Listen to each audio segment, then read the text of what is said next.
That's you first, okay. All right, time being 9 a.m. on March 17th, 2026. Happy St. Patrick's Day. I'd like to call the meeting of the Pasco County Mosquito Control District Board of Commissioners to order. Would you please rise for the Pledge of Allegiance?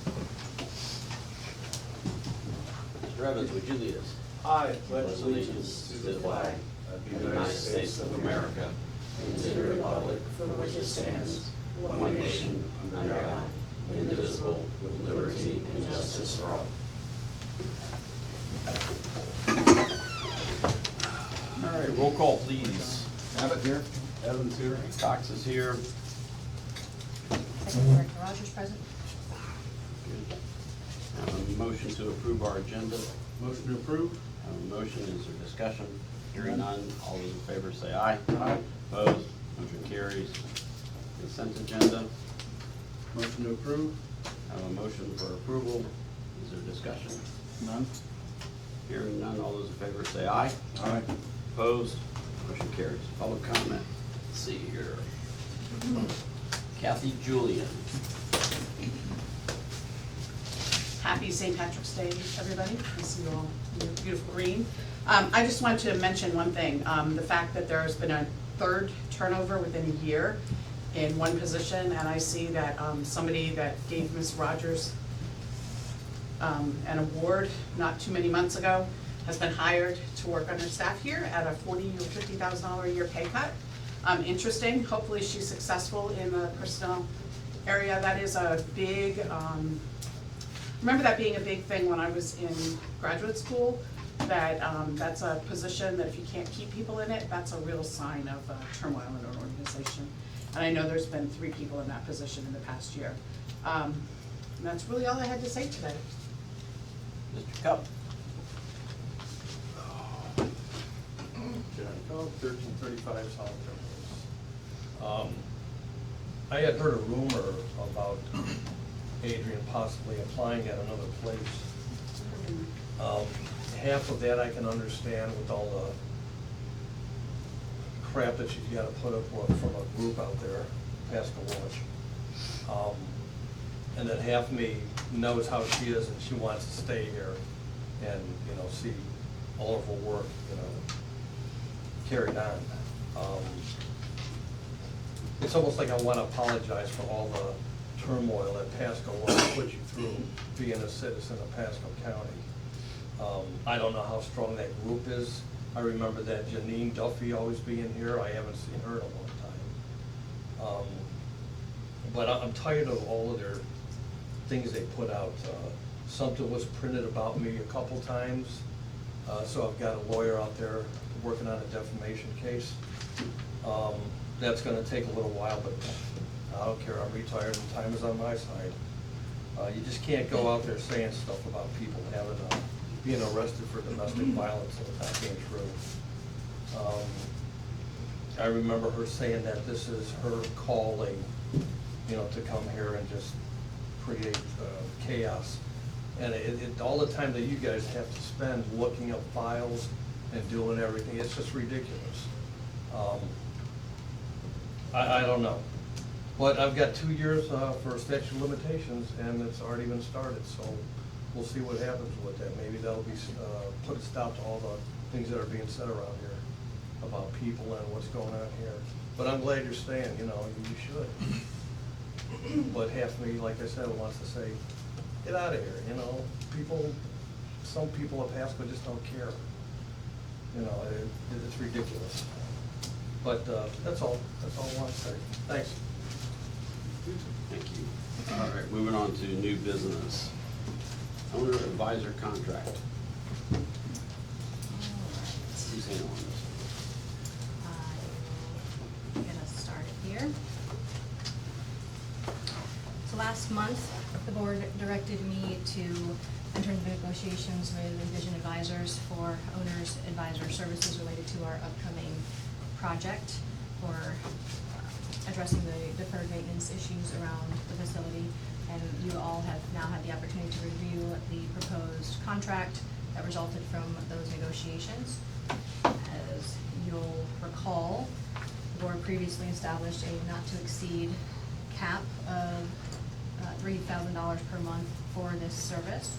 And so in order to remain within that directive, the contract has been structured using an hourly billing rate rather than a fixed monthly amount, because there will be fluctuations based on the different phases of the project.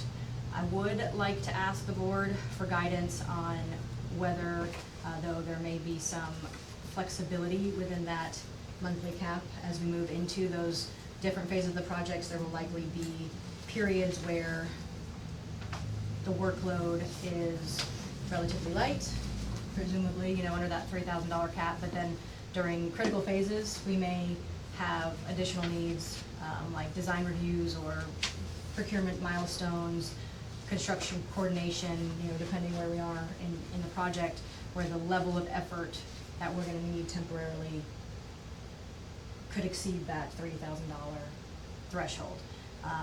So my concern is that if we reach that monthly cap during one of those critical phases, the consultant we would require them to pause the work until the next billing cycle.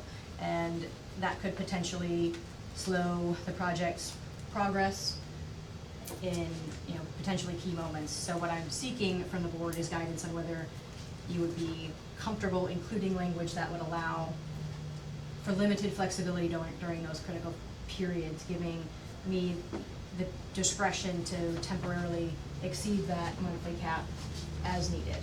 This could be proactively done in writing, as an amendment if it needs to be for the contract, but something that allows a little bit of flexibility there so that we can ensure there's continuity of services rather than potential work stoppage. And I don't know how frequently this will occur, certainly at the beginning where, we're just about to put the RFP out for, or RFQ out for the architectural services.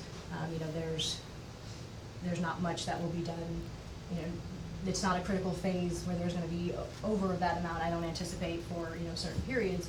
So the number of times that could happen, I don't know, but I would ask for a little bit of guidance there for you to consider if there is any flexibility you're willing to give as needed, and then we can put that into the contract language. Is Laura on? I believe so, yes. Okay. Good morning. Good morning. Morning, Lauren. So, you have a question or comment or no? Okay. So Exhibit B is the compensation tab. So, and it says the compensation owed to consultant on a monthly basis shall not exceed $3,000 per month unless prior written approval is received by the Board of Commissioners. So that would, Laura, correct me if I'm wrong, that would indicate that we would have to hold a meeting. Yes, Mr. Chair, unless if the board decides they want that provision changed to give some flexibility, we could have the board approve the contract with a change that reflects whatever the board decides, but yes. That was done specifically because I know, Mr. Chair, you wanted to ensure that it didn't exceed $3,000 a month. And so that's why that language was put in there. But we could have language that says, instead of saying unless approved by the board, you could say, we could just give some direction and require the executive director to report back. Or you could say it could happen like once or twice. It's really up to the board. I did not write the contract to be a flat fee because there were going to be months where they're not working up to $3,000. And as someone who bills hourly, it's always a double-edged sword when you have someone on a flat fee contract. Right. Well, how about, so do you, well, let me ask this. What are your thoughts on changing that sentence to maybe giving authority to? Yeah, that might be the simplest. The other thing is we could prepay quarterly credit hours, but probably the simplest thing is maybe just give the director authority to go 20-25% over until the next review board meeting or something. Would that be sufficient? Would you anticipate that that would be enough, 25%?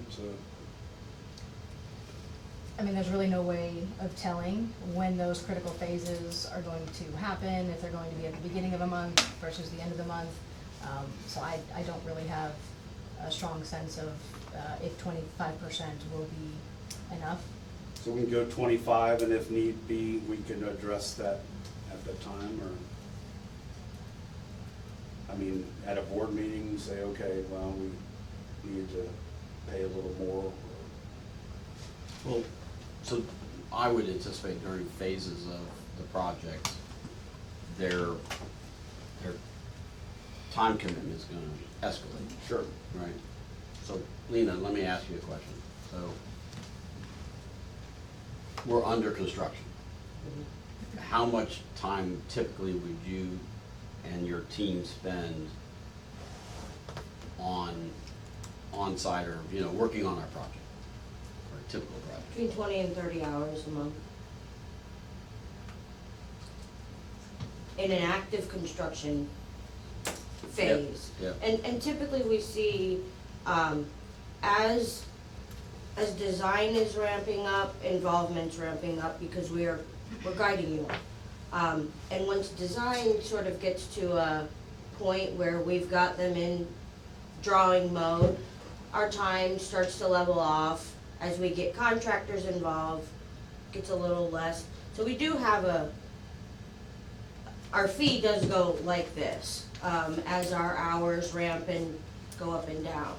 So what are there 3 phases, 4 phases? Every project's different, and we haven't really talked about the different responsibilities between Envision and the district and how we're going to balance the workload together. Typically, it's design into permitting, bidding, construction, and closeout.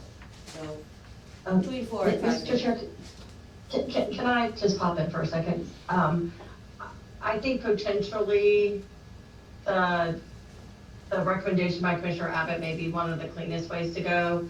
We specifically put in the procurement document that was not gonna exceed $3,000 a month. I am somewhat concerned if we give complete flexibility. I truly believe there were companies that did not apply to be the owner's advisor just because of the cap. So potentially if it's instead of we say every month is 3,000, but every quarter is 9, that may give some flexibility for the low months and the high months. I just don't wanna have an issue because I do believe that the $3,000 limit was something that did limit what the results were for responses.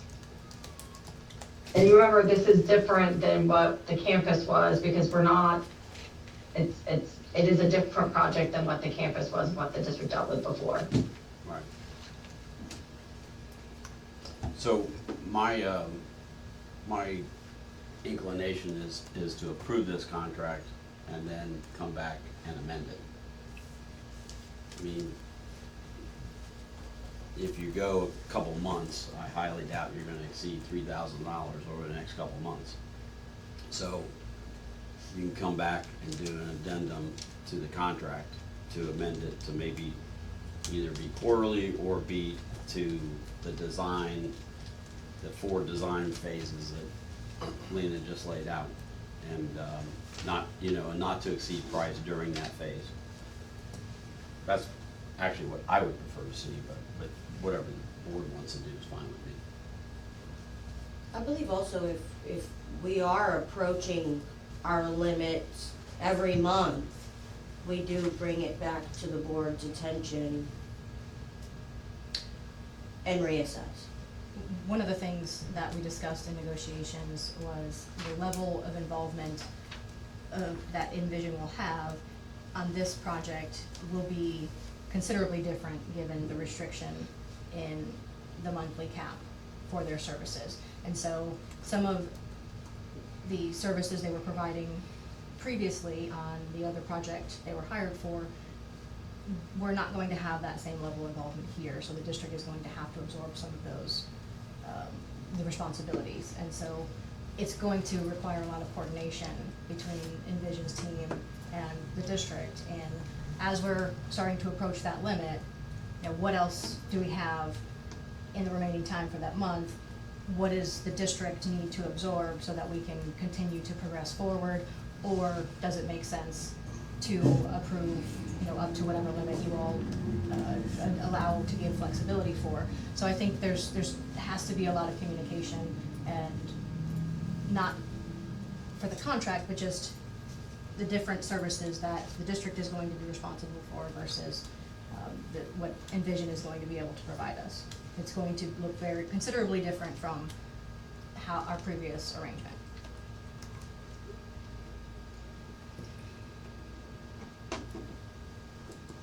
Well, my thoughts are the same. Give you a 25% ability to approve, and then monthly we get a report at these board meetings, review it, and decide if we need to change, reduce, or increase.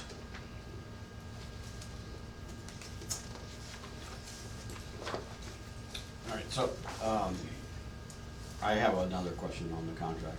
I just wanted, you know, information from Laura. So, at the top of, before we get to section 7, district responsibilities, there's an about 20-point font that says, pursuant to this section, an individual employee or agent may not be held individually liable for neglect. Is that put in there as basically a disclaimer on 6.14 liability, where it basically says that anybody at fault is going to be the company, not the individual in the company? That is correct. That's a statutory change that, basically it's a default language that is put into contracts with architects. Okay. I just wanted to make sure that was the case. All right, what's the board's pleasure? I'm willing to go with the 25%.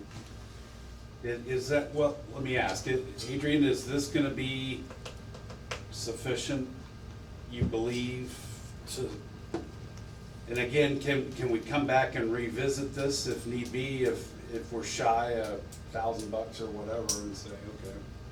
I think there's always room for amendments in the future if we need them, whether, you know, whatever direction those amendments need to be to accommodate what we're actually seeing for the workload. So I think, given that we did have this restriction when we put it out for the procurement initially, I think that's fair and responsible. And as I said, once we execute the contract and we begin work, we'll get a better idea of how frequently we may or may not be approaching that limit, and if we need to either internally adjust what responsibilities they're providing us, or come back and take another look at the contract with a potential amendment. I think, you know, we'll see that in time. Yeah, I'm inclined to go along with the 25%, and then as needed if we need to change. And Michael, do you have a different idea? No, I mean, Ms. Donaldson, are you okay if we include a 25% escalation clause in it?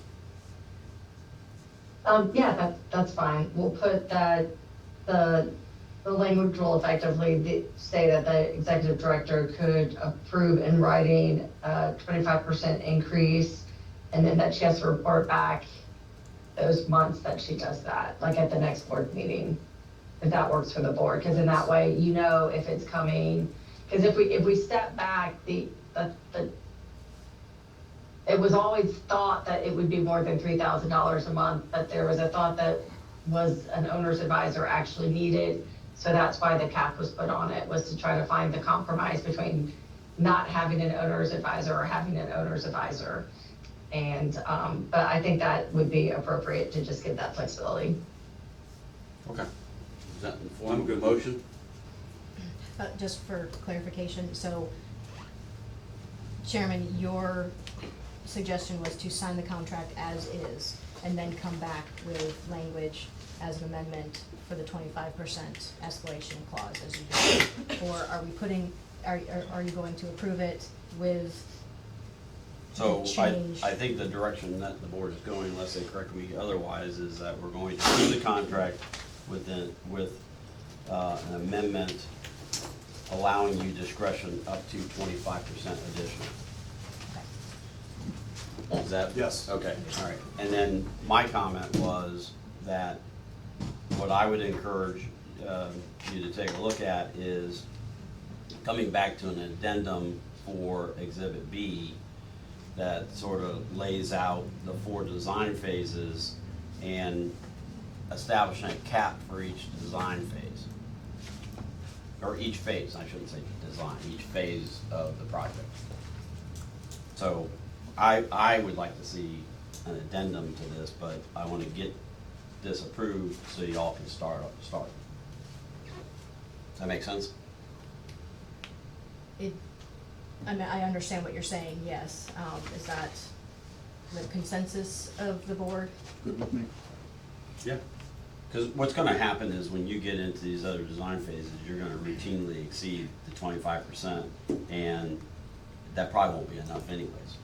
So I'm just thinking that, you know, during especially the construction phase, it makes, in my opinion, a lot of sense to have them here more than less to make sure that the project is going along right, so. Well, I mean, I trust Adrian. Is 50% something that would hopefully not have to keep coming back to the board and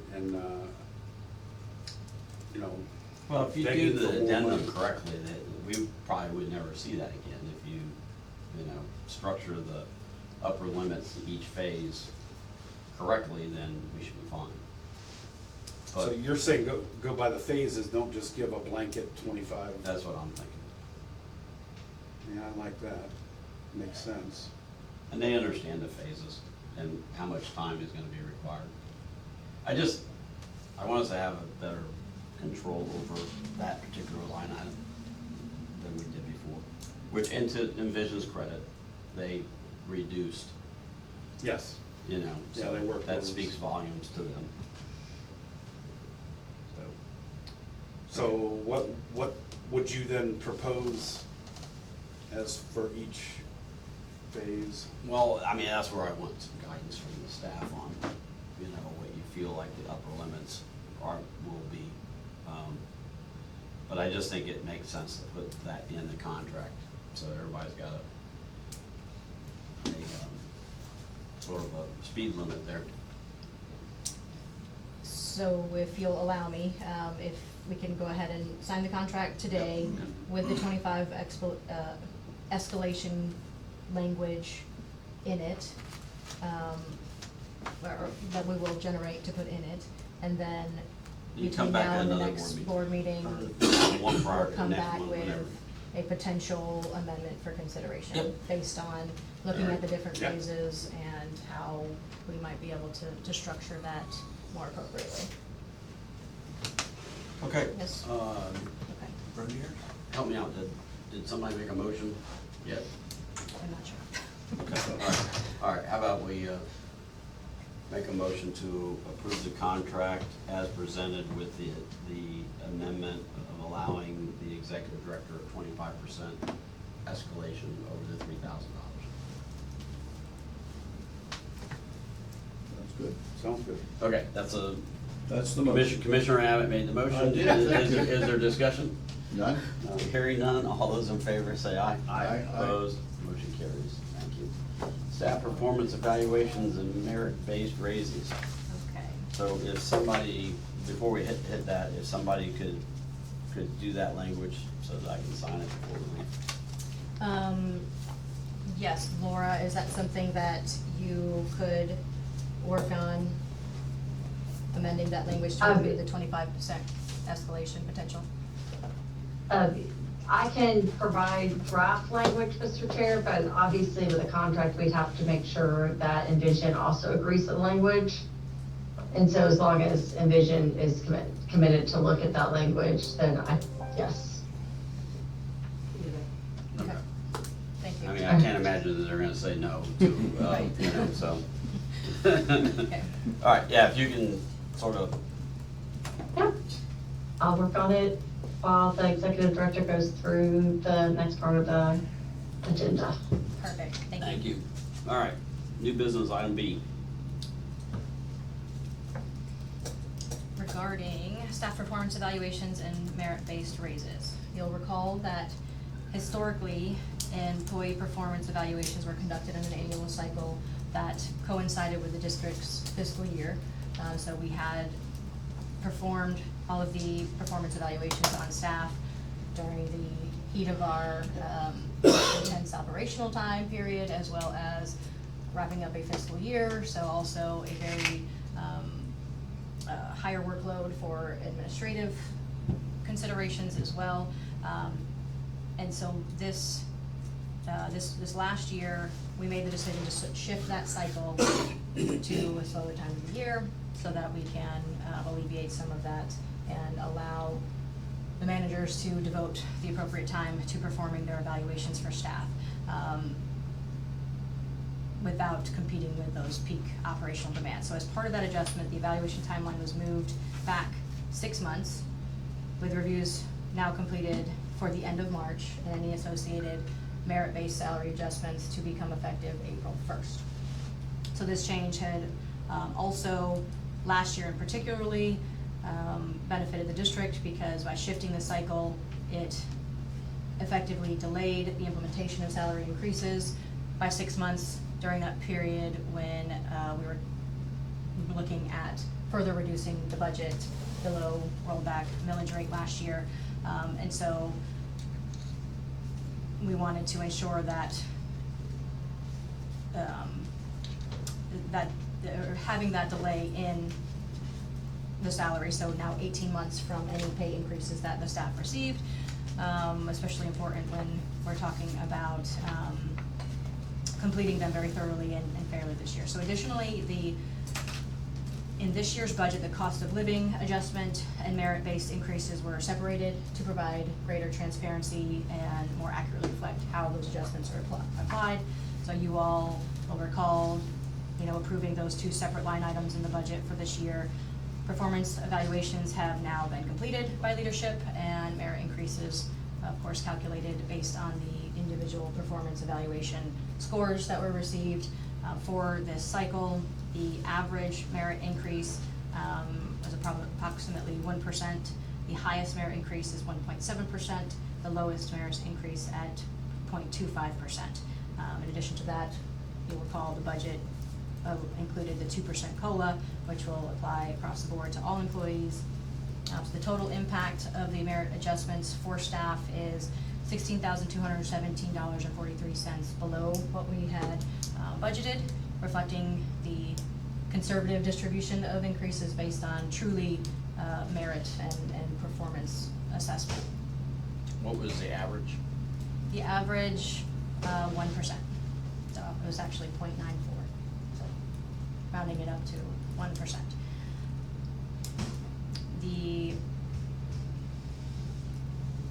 In addition to staffs, you all met individually with me prior to today's board meeting to conduct my review.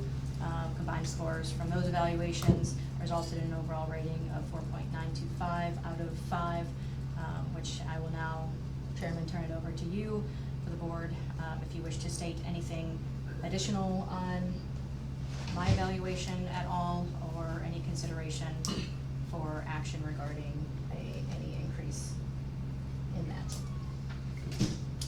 Gentlemen, any comments?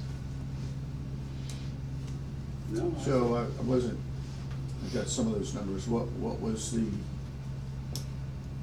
combined percentages overall for all reviews? The average was 1% increase in merit, for merit. In merit. And it was 2 on COLA, so 3%. Correct, Okay. And how much was possible, again? 4% 4% total total, across the board? across the board. 2 in merit, 2 in COLA. Okay. But so the merit So the merit was is 2%? only 2%, yes. Okay. So are any promotions done at this time, or is that later on? There were no promotions done at this time, no.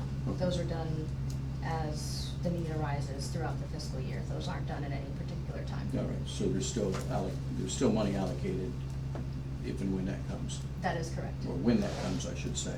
Yes. Yes, okay. All right. Well, started off, first of all, the evaluation of the director went outstanding. Really can't say enough good things about the past couple years' experience, not only just, the last year and a half. And, without going into a lot of detail, I know, and we've talked, I know that you've done an outstanding job. You're even very even keel with all the turbulence that you face, and all of us do. And you certainly become the best spokesperson.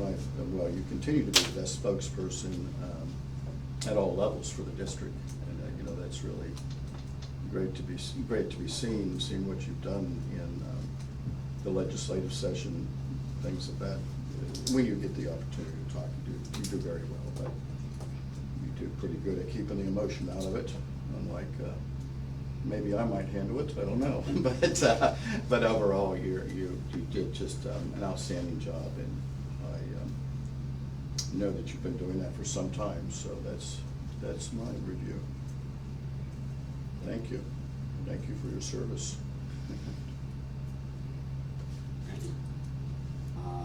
I'm echo Commissioner Abbott's thoughts, and even though we spoke yesterday, you didn't say that you were on the radio and TV, so I was listening to that in the morning. I thought, shoot, we just talked and she didn't even mention it, but all the tire roundup stuff, everything that you're doing is incredible. And we have your staff to thank as well for doing an excellent job. Everywhere I go, I hear people say, we don't have a mosquito problem. So it's nice to hear that, although we know different, we have problems, obviously. But I like the tire roundup. You got all the locations out there. You're on the radio, you're in TV. That never happened before you became director. So hats off to you and the staff and everyone for pulling this off. I think you're doing an exceptional job, and I think your evaluation reflects that. And I'm glad you're here. Thank you. And I couldn't agree more with what Randy and Commissioner Evans and Commissioner Abbott have said. You're an excellent director. We're happy to have you here. We're fortunate to have you. I do not blame anyone to looking to improve themselves in life. So the fact that you might have looked at a couple other positions, I don't blame you. That's just human nature. Very happy that you decided not to move forward with any of that and that you're here. We're fortunate to have you, and so we're glad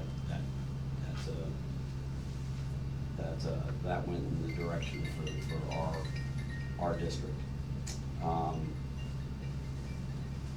In looking at the question of for your merit raise, I shared this with you in our conversation, so I'll say it for the benefit of the other commissioners. I believe that the positions of leadership is a reflection of those that serve alongside you, right? And if the merit for the staff is 0.94, then I think that needs to be the merit for the executive director. So that gives everybody an incentive to try to get to that 2% across that board. But that's what it is. So it helps to encourage the leadership to maybe some of the employees that might be struggling, to help them and get them improved so that, you know, their merit is higher, which essentially makes your merit higher. So that's in my opinion, one of the burdens of leadership. So my recommendation to the board is that we approve a 0.94% increase for our executive director's compensation. But I'm not making the motion because I'm running the meeting, so That's one of right. you gentlemen make the motion. So 0.94, again, how are we coming up with that number? That's the average of all the employees. I imagine Mayor. adding COLA to it. Well, no, COLA is automatic. It's Okay. 2%. Yeah. Okay. COLA is automatic. We're talking about the other 2% that's available. Okay.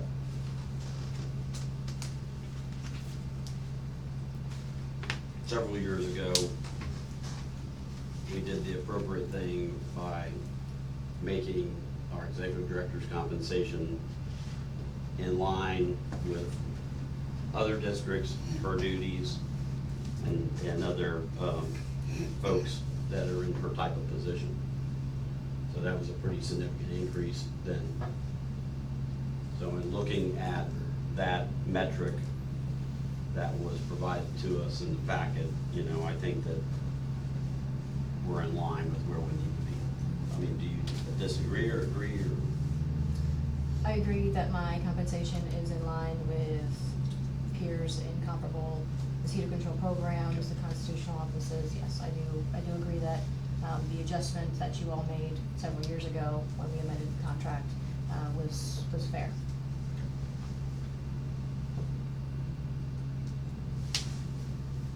Well, any further discussion? Okay.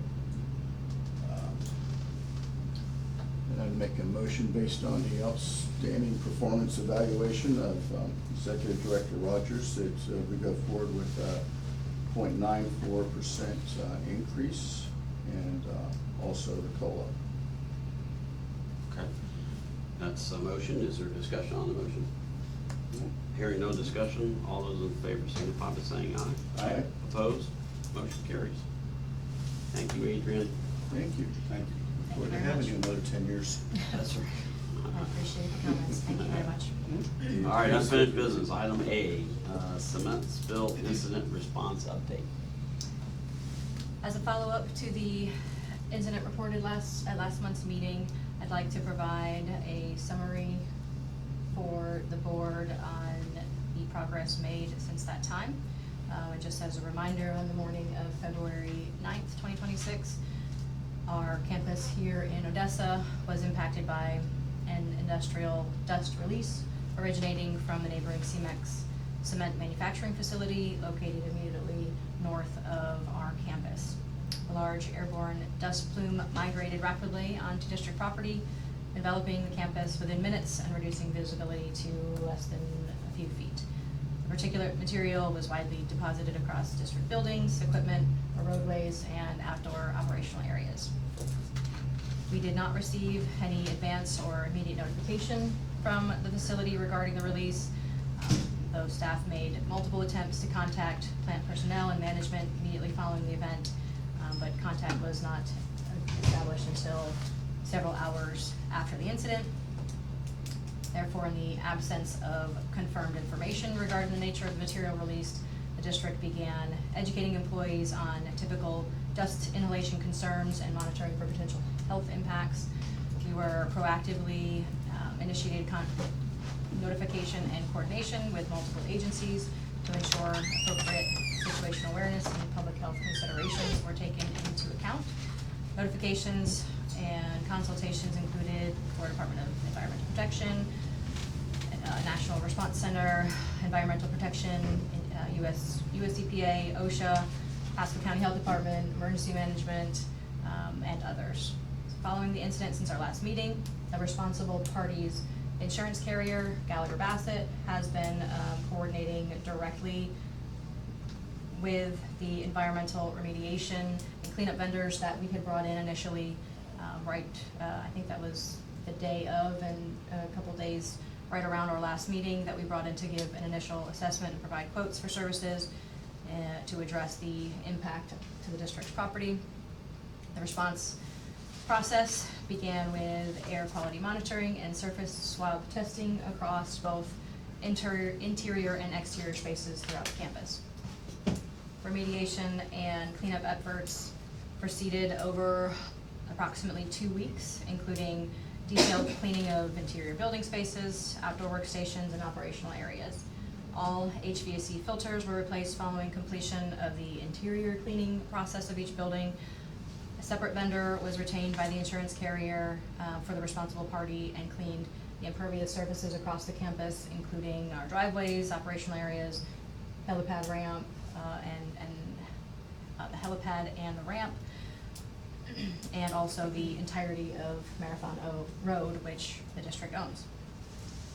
Materials the district had purchased immediately following the incident to prevent potential runoff into the stormwater infrastructure were also collected and removed for proper offsite disposal as part of the remediation efforts. And at this time, remediation and cleanup activities have been completed, and the district is currently compiling receipts and employee time records associated with the response, any effort that any of our staff played in that response, and we will be seeking reimbursement from the responsible party for those costs. Additionally, workers' comp first report of injury informational reports were submitted to our insurance carrier for the 12 individuals who were outside during the exposure, just as a mere information in case something were to come of it in the future. And I will continue to keep the board apprised should any additional matters on this arise. I think you handled that in one of the most professional ways of an incident I've seen, so thank you. Any questions from anyone? All right. I do want to mention something. I was at Duke Energy Orlando Training Facilities last week and made contact with their lead health people.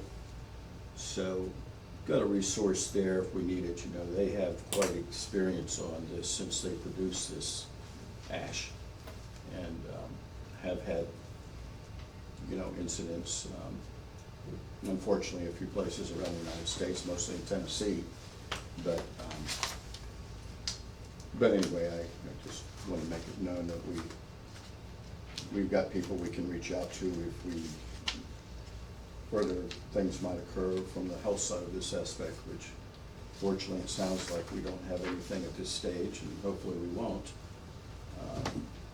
People we've talked to so far think with limited exposure there probably won't be much, but we never know. That's right. You know, I think I do have concerns about the employees that work underneath those stacks over there, knowing what they probably go through every once in a while, but that's their business. Yeah. You know. Okay, that's all. Do we have some sort of binder for any kind of, like an incident binder, should something happen where you've collated all this information and say, okay, we had a spill, you know, we contact these people, you know, it's like an action binder, you know? So we do have something similar for response to any spills that we would have that are our responsibility for all of the products that we use. But of course, fly ash is not something that we are used Sure. to dealing with. Right. And we also were not the responsible party, so the onus was not on the district to make those notifications to the reporting agencies. Mhm. That would be the responsible party's job to do that. If they did. However, because it had been such a long period of time that we did not hear anything from the facility or any of the employees that worked there, and so we didn't even know what the material was for, you know, approximately 6 hours after the incident. Right. we took it upon ourselves to reach out to the reporting agencies, one, because we were trying to get information. You know, what could we possibly have been exposed to, and also make the report. Right. Because if it did turn out to be something more toxic, human health-wise or environmentally, you know, we wanted to get something in process as soon as possible. And I felt it not wise to wait, to continue to wait for the responsible party to inform us of what was happening. And so we took that responsibility upon ourselves. That was not a requirement, but we do have the process delineated on what we're supposed to do in the event of a chemical spill for any of the materials that, Right. that we utilize. And so we know the appropriate reporting parties, and, you know, we go through training every year as a reminder. I think that's coming up next month. April 1st.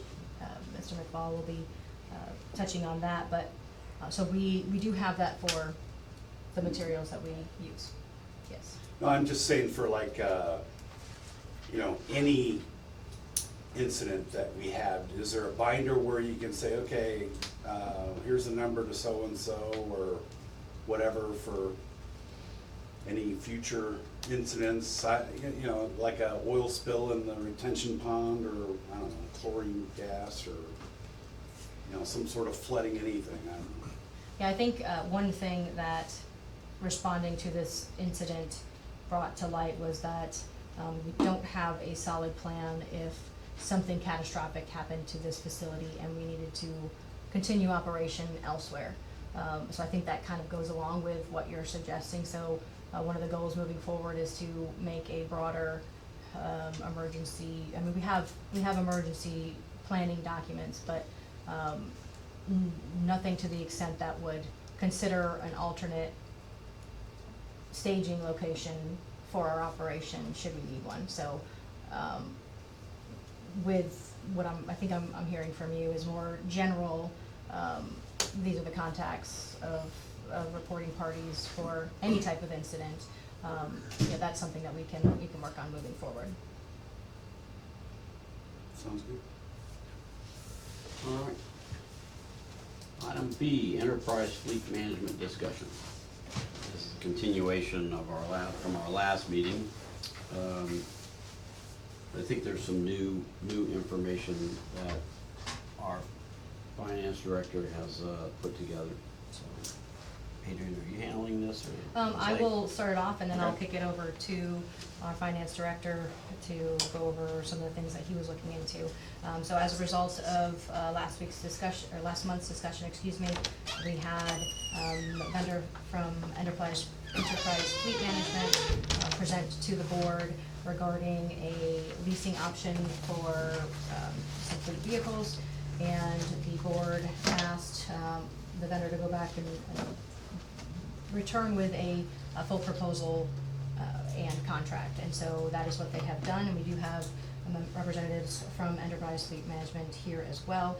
So in addition to that, our finance director has looked at a couple different options for consideration, and just to, again, just provide all of the information so that we can make the best decision in what will be the most appropriate approach for the district at this time. So I will go ahead and turn it over to Jose to go through the table that he presented and look at the other options for consideration. Okay, as instructed, I was looking strictly financially speaking, the benefits, the pros and cons of entertaining the fleet lease agreement. They did work with us and reduce their original price, which I appreciate as a taxpayer. But in front of you, you have a table that has the comparison of us buying cash, going through a lease agreement with Enterprise, and financing the vehicles with our current relationship.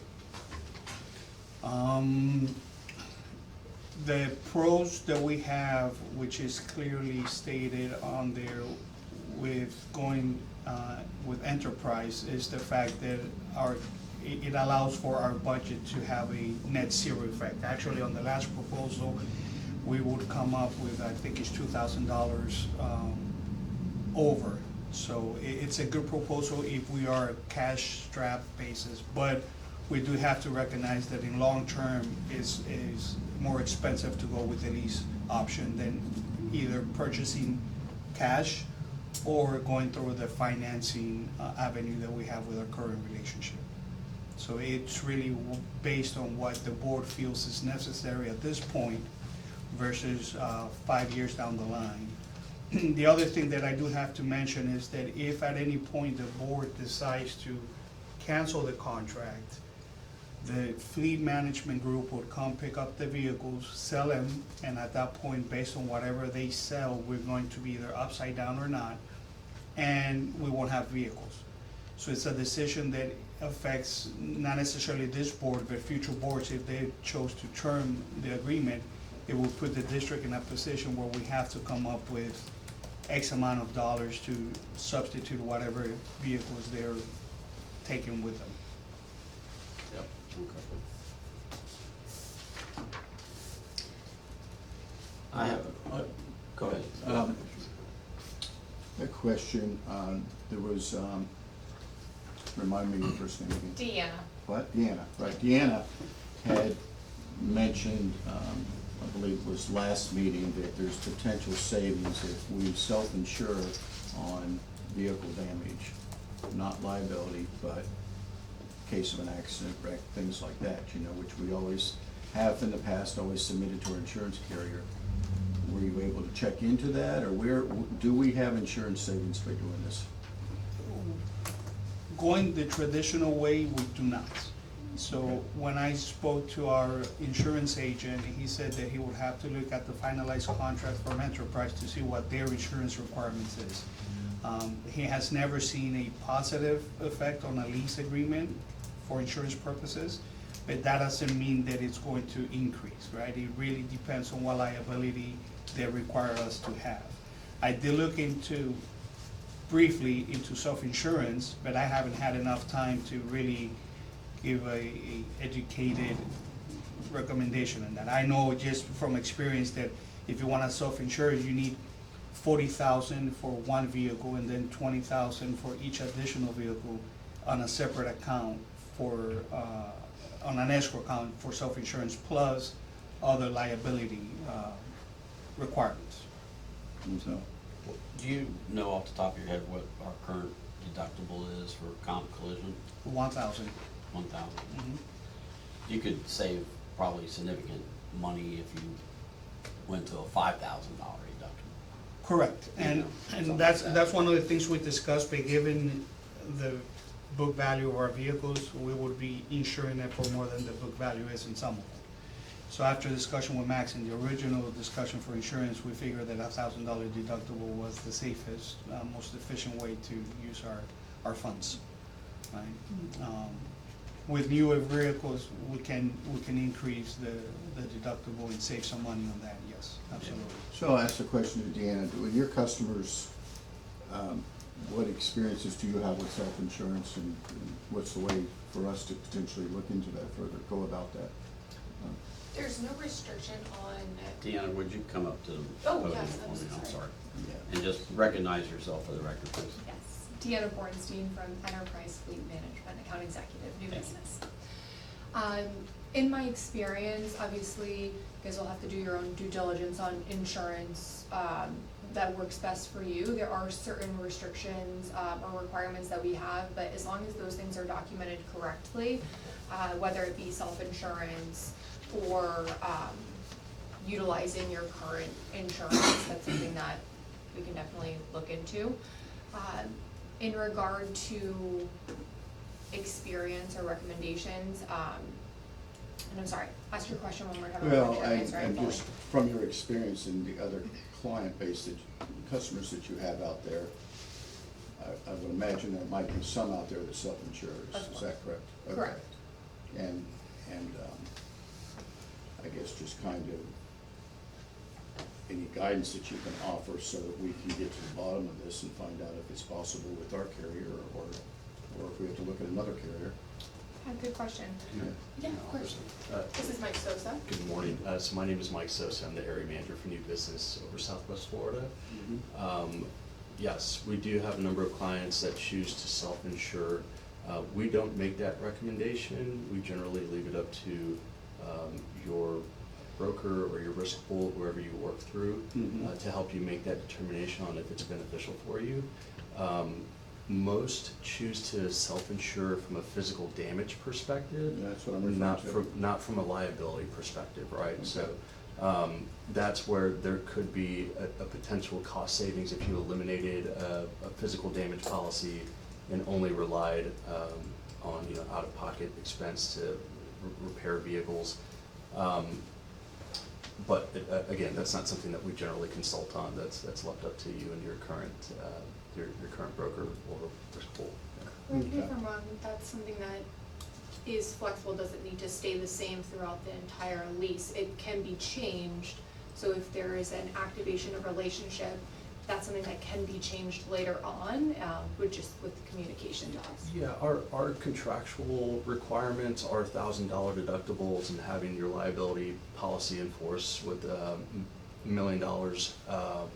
However, in the government space, we recognize that many people do self-insure, and so we do have a self-insurance addendum, or they may have varying deductibles with which we can create an amendment to our master lease agreement to allow for that. That's really just at the end of the day more of a paperwork thing for us. Okay. Yeah, all right, thank you on that. And- Some of you all know, but I previously worked at DuPont and Kodak, and both of them self-insured that aspect of it, but it really worked hand in hand with the safety programs. So when you drive the safety, you drive those numbers down, and then in this case, we're small, but each department then becomes responsible not only for safety, but for the financial responsibility of all their workers, that have PH&H in that case, fleet maintenance type of thing. So that's why I'm kind of going back in my memory banks, thinking that people have been doing this for a while. This is nothing new. I'm just glad you reminded me of it the other day. I haven't heard PH&H in a while. Oh, okay. Yeah, PH&H. Baltimore, Maryland, they're still around, right? Yes, they rebranded.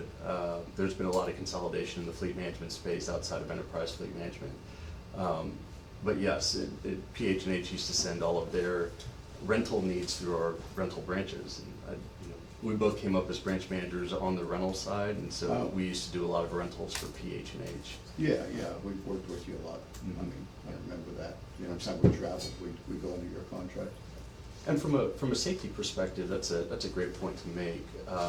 One of the things that we have looked at with your team is really evaluating from a 10,000-foot view the health of the fleet. And as you transition vehicles out and lower the age of your fleet, you're going to have safer and safer vehicles, which hopefully long-term will have that impact of reducing the risk for the district and having a positive impact on your insurance at that point. But again, that's... Your proposal writers do an excellent job. That might be you all, but seeing a lot of proposals out there, that's really good detailed stuff that you put out there.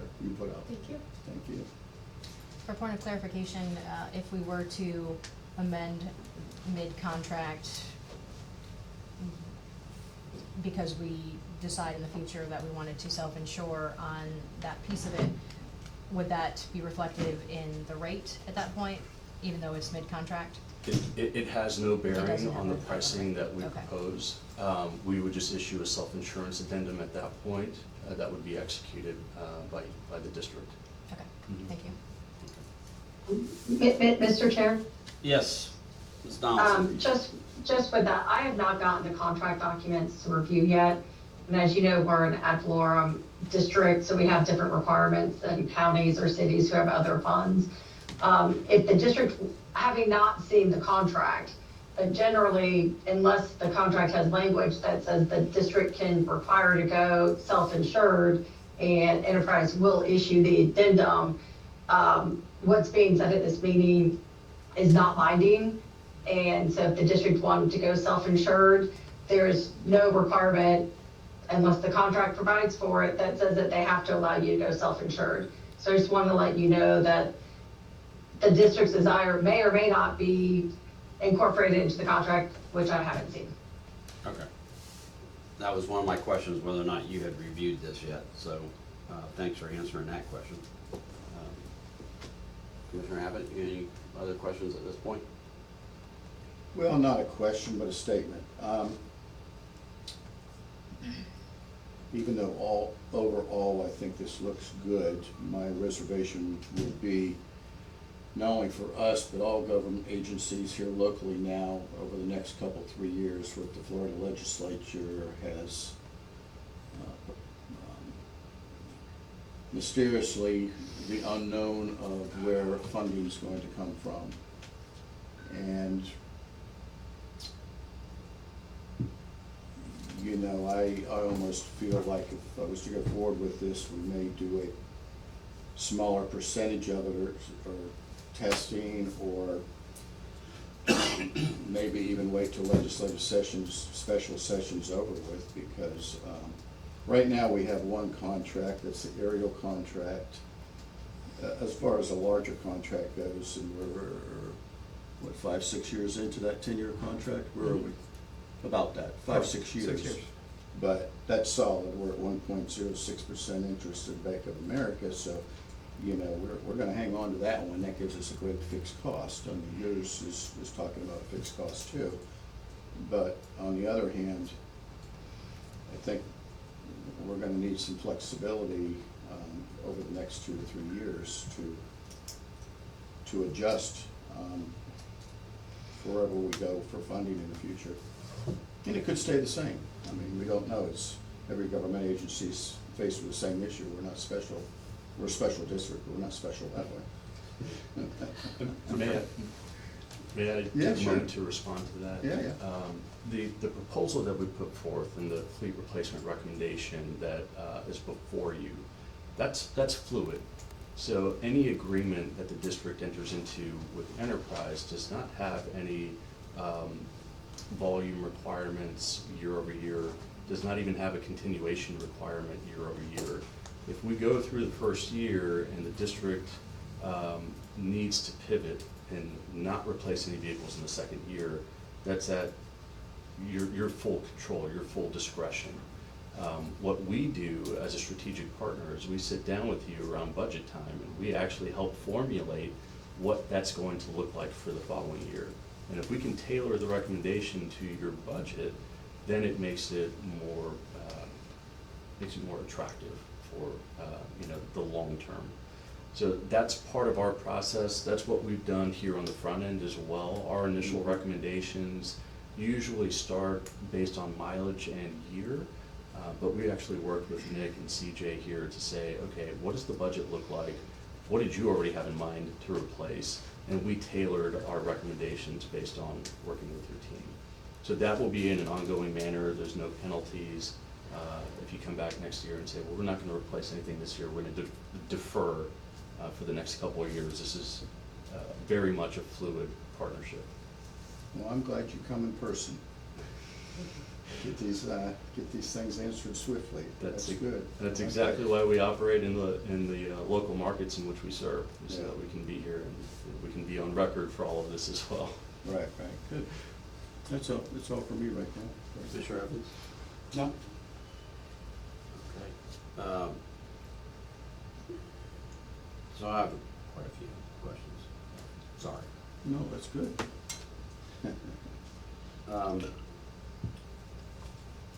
All right, so couple questions.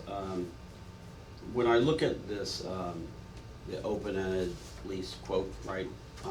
So I'm just gonna reference the Mavericks because that's the ones that are the majority. So footnote 3, talking about the maintenance program. So you have a $0 in that area, but footnote 3 says that maintenance is to be performed by Enterprise Fleet Maintenance, Inc. I'm assuming because there's a 0, that footnote does not apply. Correct. Correct? That's who Okay. you're handling maintenance In- internally. Okay. And the requirement for the maintenance is based on manufacturer's recommendations? Correct. Okay. All right, the current vehicles that we own, when those are, disposed of, those proceeds come back to the district? Correct. Okay, that's accurate. Do you handle that, or do we handle that the way we've been doing it through auction process? So it depends on the agreements that you came into when you purchased those vehicles. Some require you to dispose of the vehicles that you. No, I'm talking about everything we own today that you're saying would be replaced by these 9 vehicles. Yes, we have the ability to dispose of them on behalf of the district. Okay. Absolutely. However, if there are any sort of constitutional constraints with which you have to use public auction, then we may not be able to. And we do, so. Yeah, there are disposal. We will have to be. You offer them out to other. Surplusing those right. vehicles on our own, yes. Mhm. All right, but the bottom line is whatever cash is raised from that comes back to the district. That's accurate. Correct. Okay. All right, getting into, so first off, the capitalized price of the vehicle in your contract is more than what we were quoted to buy that vehicle. And the footnote says that there is a plus a pre-delivery interest charge that I'm assuming is taking into account that delta between the two numbers. It's only about $300, but there is a difference in the dollars. So how is that determined? So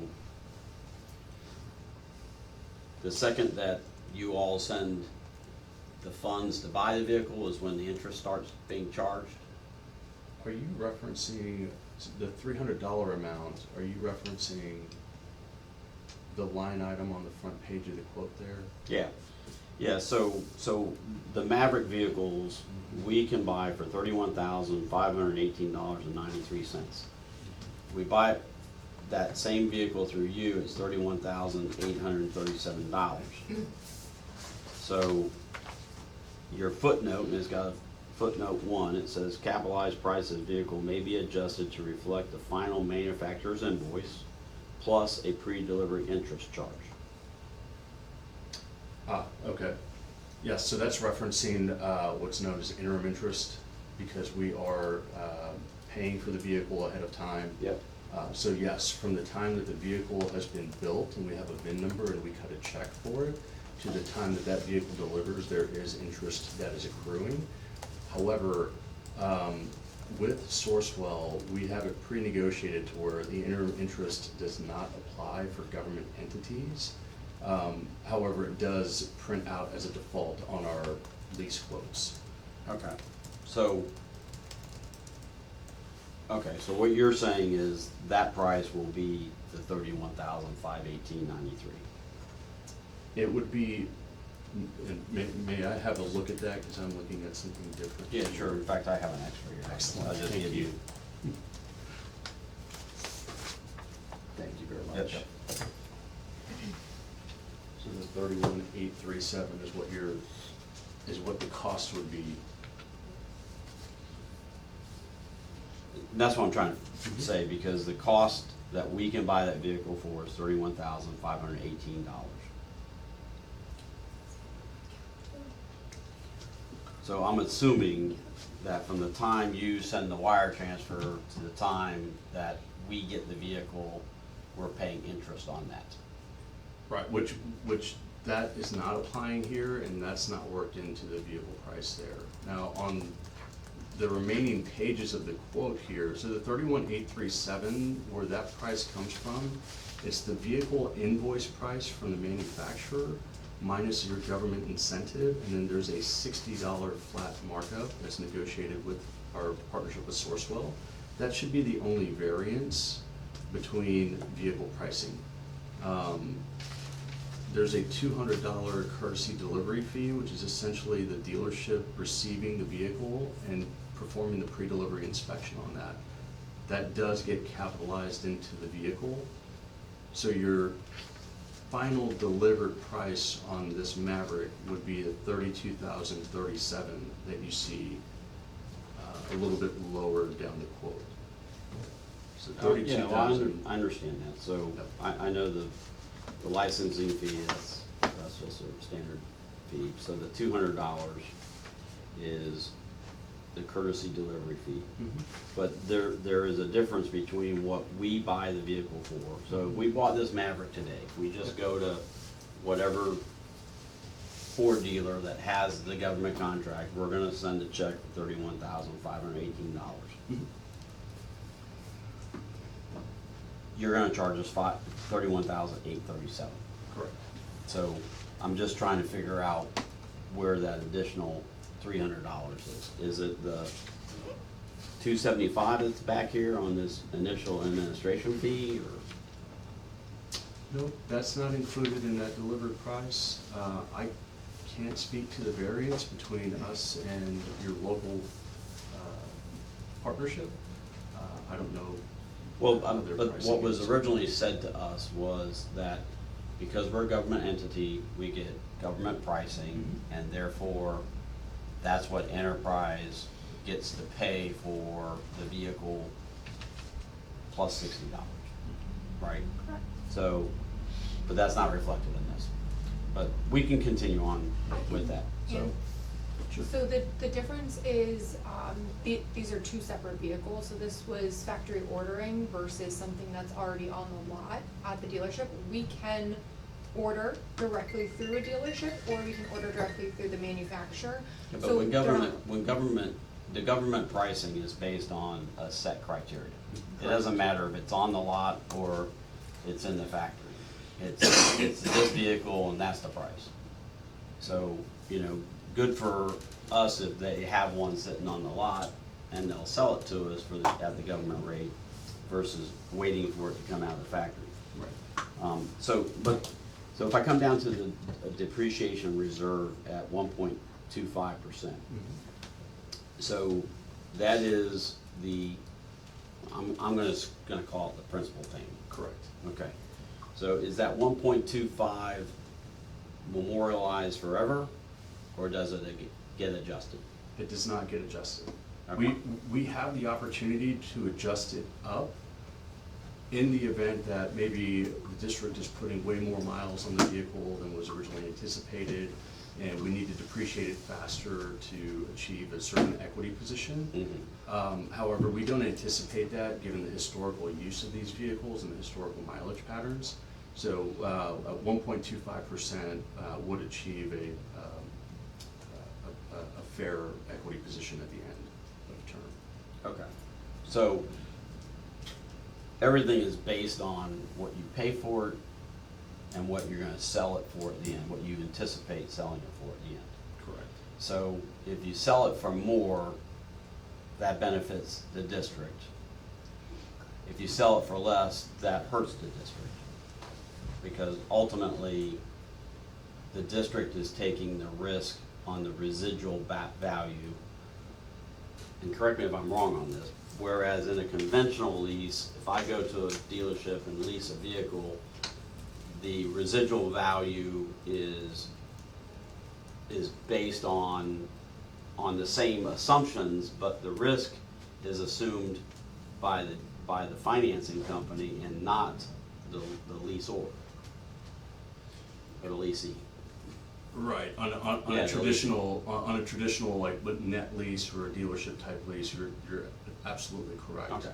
Many years ago, I leased a couple vehicles, and they were worth more than the residual value. So I paid the residual value in the lease and then sold them and pocketed a couple grand each vehicle. So, but in this arrangement, the district is on the hook. If it goes better, then we benefit, but if for some reason nobody wants to buy a white Ford Maverick, then we're taking that risk, not enterprise. Yeah, correct, Okay. correct, All right, because I just want everybody to understand that, so. So this is an equity ownership type lease. Yeah. Which means you retain the equity, so you're absolutely correct. If you Okay. sell the vehicle for less or it's damaged, right, that would need to be trued up. Now, this quote that you're looking at the end of 60 months, the reduced book value is roughly $8,000. Yeah. We're projecting that vehicle to sell for $15,595. So we are still very conservative with how we're writing these leases. Again, we're looking at the application of the vehicle, the historical mileage patterns, and then again, looking out into the resale market to ensure that we're structuring this appropriately. This also goes back to our hands-on fleet management and ongoing consultation that we provide. We revisit this with you every single year to say, here's what the reduced book values are on the vehicles that you have with Enterprise. Here's the fair market value. Are we trending in a good direction? So you're absolutely right, but we do have ongoing parameters in place, let's say, to ensure that we're hitting these marks. Okay. All right, and then the monthly lease charge. So it's $154, I'll just call it. So again, the footnote here says based on interest rate subject to a floor. So the first question is, what is the floor? So we actually don't trigger a floor. Again, it's a default printout on our quote here, but we've never initiated a floor on the interest rate. Our interest rate is built off a 3-year T-bill plus 400 basis points. Which Okay, so again, it's a 3-year T plus 400 actually the source was 350 basis points. plus 350. Correct. Okay. And when the vehicle delivers, that's a fixed rate. So it's all a variable until delivery. Correct. So, but when you printed this, the T-bill, what was the T-bill? So this interest rate is 5.89? I believe that's what we were calculating. 5.89. That's Okay. what my calculations yielded. And that monthly lease charge also does include our management fee, which is 0.10% of the capitalized price of the vehicle monthly. So for this vehicle, at $32,000, it's roughly $32 a month. So it's 10 basis points, Correct. management fee.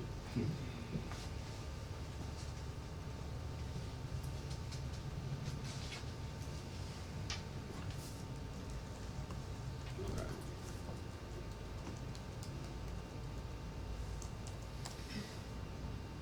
So, so one of the advantages that government entities have when it comes to purchasing vehicles is, number one, we get a really good price, right?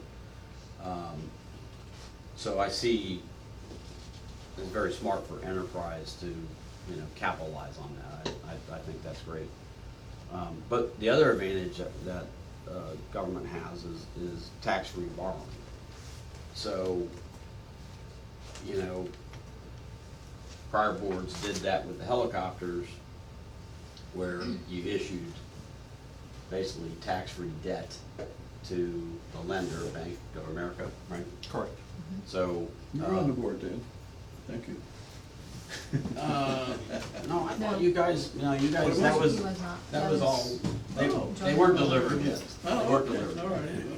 Yeah, I was just here for I thought the, you'd been here pictures forever. of them landing, that. Yeah, that's the rig we'll never ever see again. Yeah, Yeah. yeah, so let's hope we don't see that, because that's not a healthy economy. Exactly. But, so anyways, you issue debt tax-free. This is the exact same situation where we could issue debt, it's tax-free, so that's attractive to lenders, especially on rolling stock that's easily, collateralized.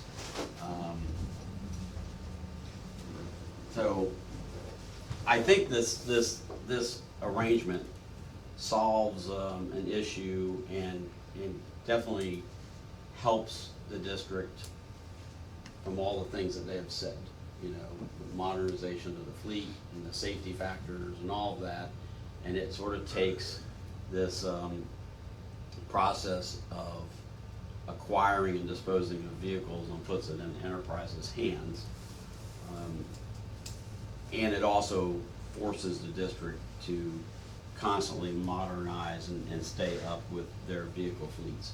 So there's a lot of pros, I think, to this. But I also think there are some cons to it that I would like to see us just explore a little bit deeper before we enter into an agreement with Enterprise. I'm not against the agreement with Enterprise, but for me, I would like some more information before we actually agree to doing this. And mainly, what I'd like to see is discussing with our current bank. Jose got a price, and from a financing standpoint and from an interest rate, it's 4.15%. So that's a pretty significant difference from 5.89. And I think that was just a quick quote. We're not under any time constraint to do this. I think that what we ought to do is just do a little bit more negotiation with maybe Enterprise and also discuss with our banking relationship. And To Laura do needs this. to review it. Well, obviously, Laura needs a review. We can't sign anything until our attorney has signed off on it. You have sent it to her Yeah, since so, we discussed that. yeah, I have so, a question for the mileage. Let's say our trucks are, I don't even know. See, that's the thing. I'd like to know how many miles we're putting on the trucks annually. And if we go to turn them in and you guys are saying, well, you got high miles, so it's gonna decrease, the amount. well, I think I read it was like It's in there. 8,000 miles a year or something. I mean, I was like, wow, we don't, it makes sense because Yeah, we're seeing- nobody's leaving the county really. I mean, it's a Yeah. couple occasional trips to Several conferences, 10,000 miles. Tallahassee. Yeah, but our ULV trucks, how many miles are they getting put on a year, do we know? So about 10 or 13, and CJ provided you those numbers, but about 10,000 miles a year. So they only drive at night, right? And Right. don't really take them out during the day, so. Right. It's about 10,000 a year.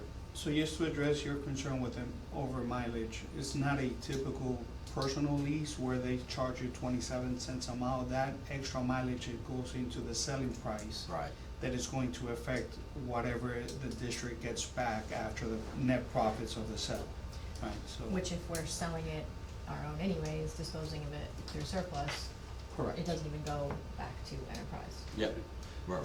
Yeah, if we project the vehicle's gonna do 50,000 miles, and the district turns it in and has 75,000 miles, that's going to affect how much we can sell it. We do have every vehicle line item by line item with historical odometers, and given the age of the vehicle, we can project out what that mileage pattern is. So every lease should be tailored to that specific mileage pattern.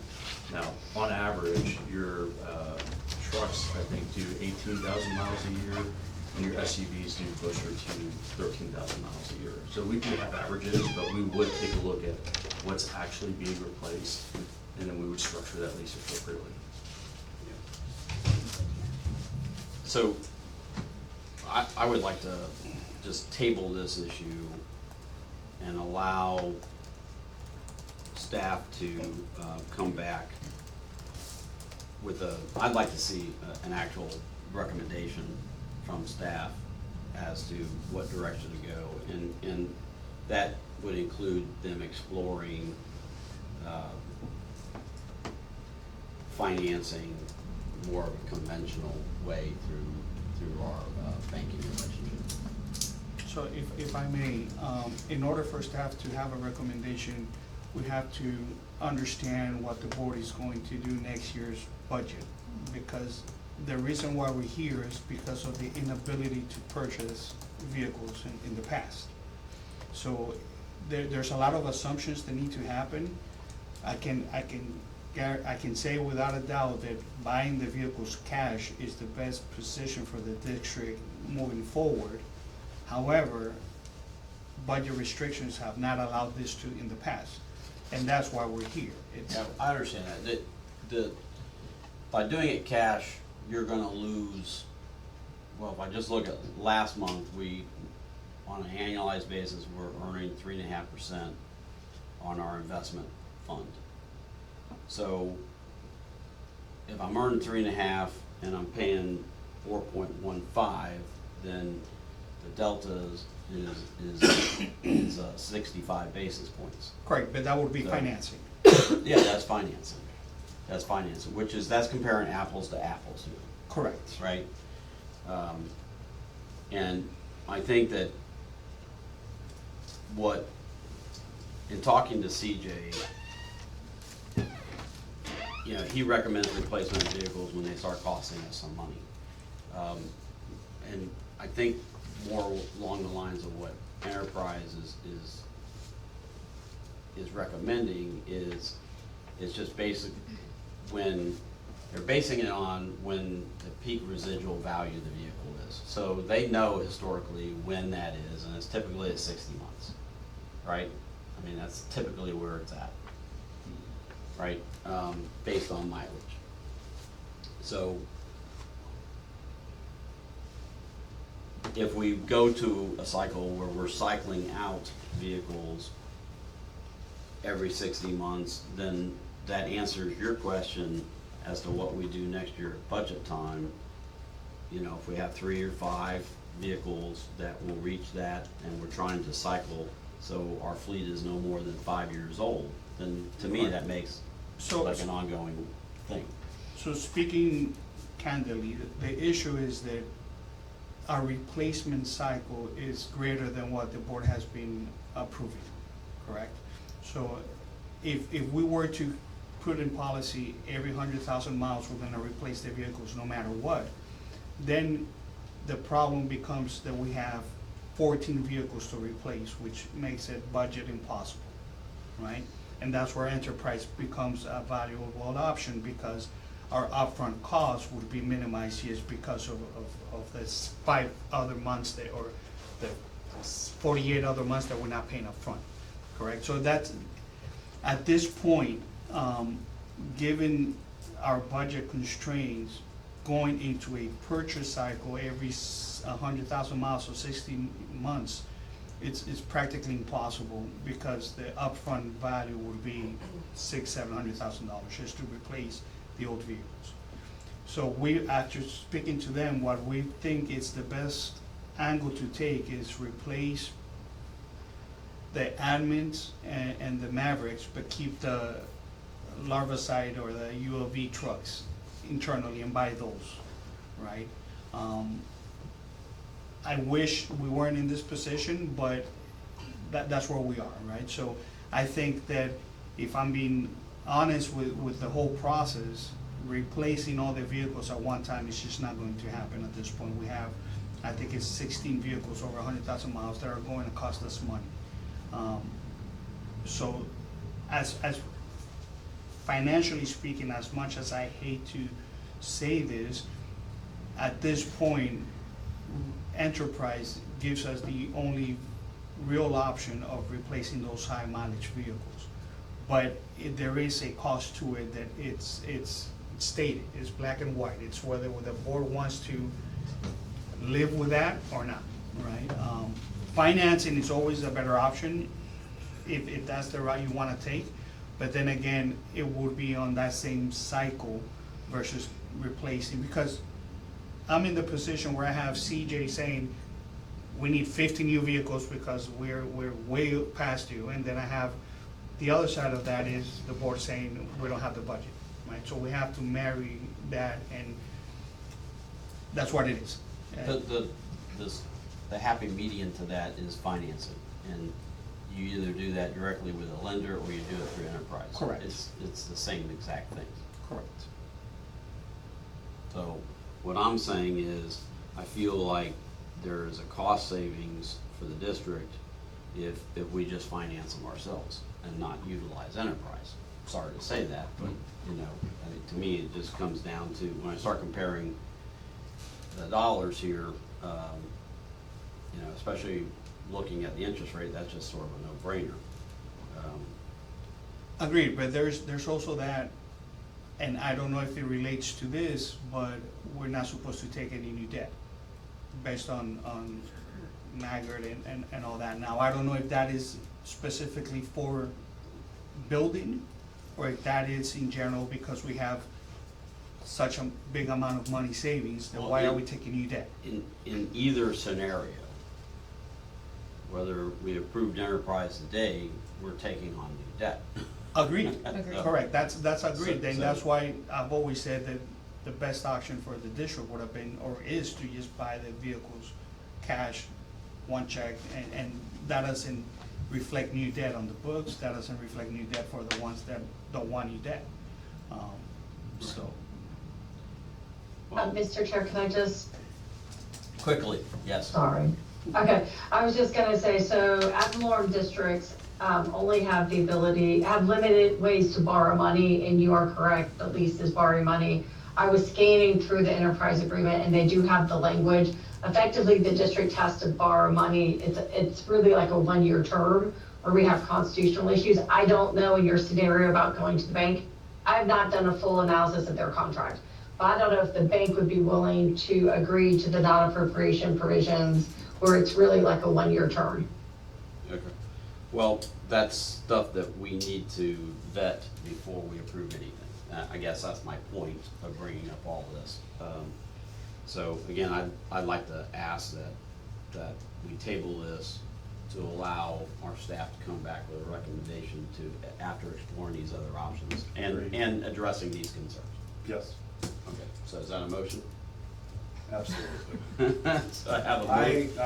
I make a motion, we table this until we can delve into this farther and have a chance for Laura to look at the contract and make sure we got our ducks in a row.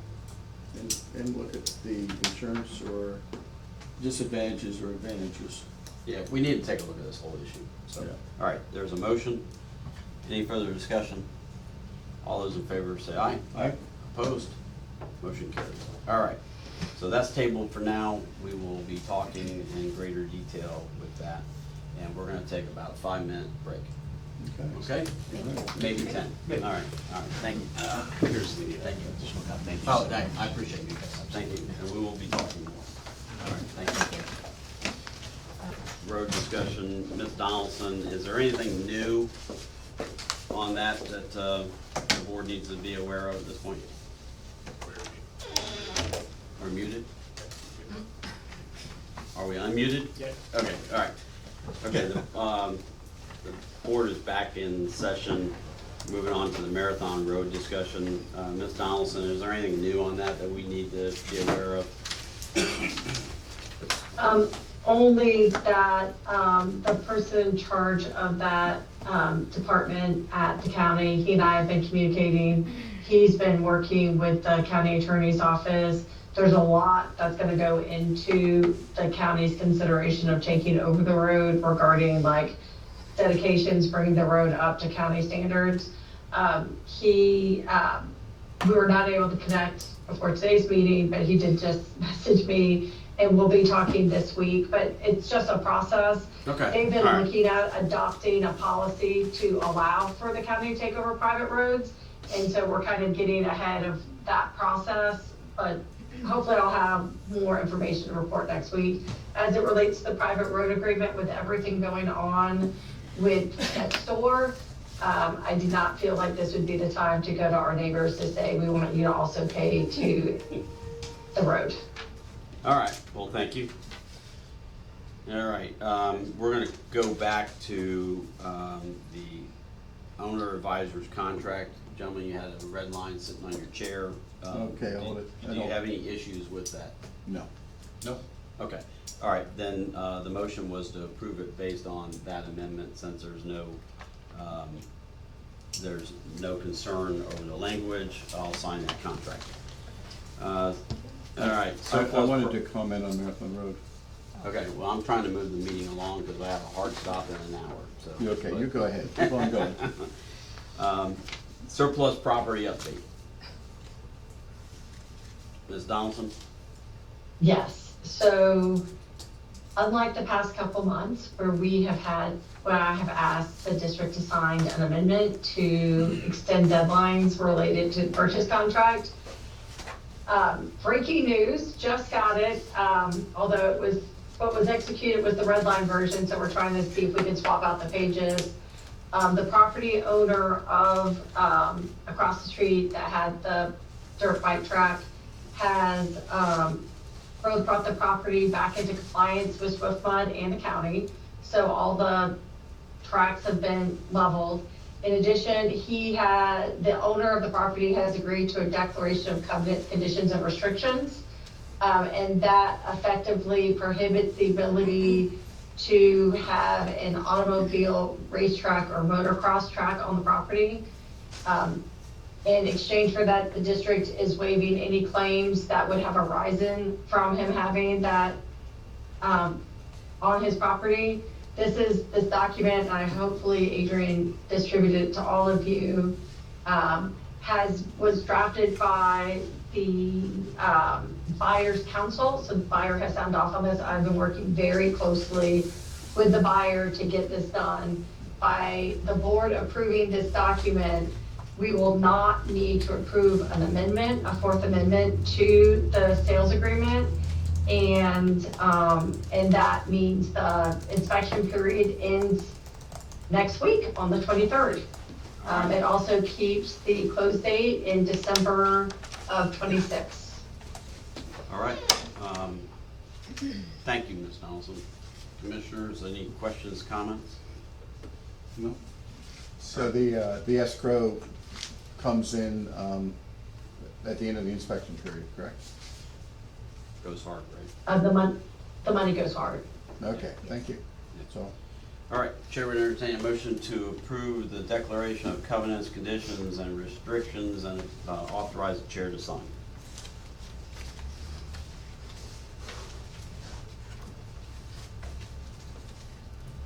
Can I have a motion, gentlemen? You do? All right, have a Motion motion. to accept? Is there discussion? None? Randy, good? Commissioner Evans? Yeah, I guess. Okay. All those approved, please signify by saying aye. Aye. Opposed? Motion carries. And Mr. Chair, I thank you, and I do want to say, the property owner signed the red line version. We can actually record that, but we are trying to make sure that he's okay with us switching out the red line marked up version with the clean version. Okay. Okay, so So- you want to give them to me and then I'll sign them? Yeah, Very good. perfect. Thank you. All right, thank you. Resolution property update is over. I'm sorry, the public participation at board meetings is the next item agenda, so that's resolution number 2026-01, a resolution by the Board of Commissioners of Pasco County Mosquito Control District establishing a remote participation policy for board meetings, providing for severability and providing for an effective date. So you have the resolution along with Exhibit A, which is the policy. Discussion.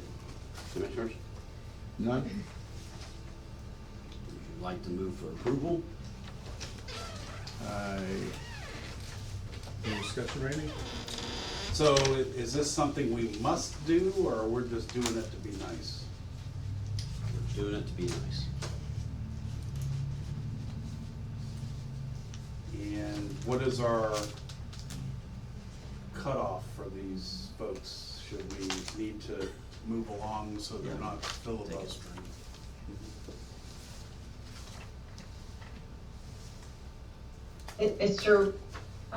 Sorry, Mr. Chair. Yes, ma'am. Sorry, I was trying to switch documents. Seems like I'm on the agenda a lot today. It's the same time limits that if someone was in person, that's still applicable. The only difference is that, and we still have them participating at the front of the meeting, in the public comment section. And the only difference is if they want to participate remotely, they have to, by 4 o'clock the day prior to the meeting, have to submit a form to the district, so that the district knows who wants to participate remotely and speak during public comment. We're keeping it completely, it aligns with how the board currently does its board meetings. Okay, thank you. And if it's abused, we can revoke the policy, correct? Or just, Yes. or cancel them. I Yep. mean, single out a person, just censure them or.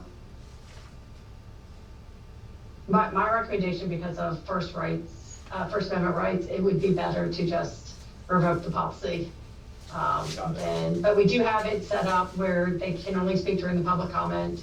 We have it where they cannot submit questions or comments throughout the meeting, typographically. And so it is just like if they were sitting at the meeting. All right.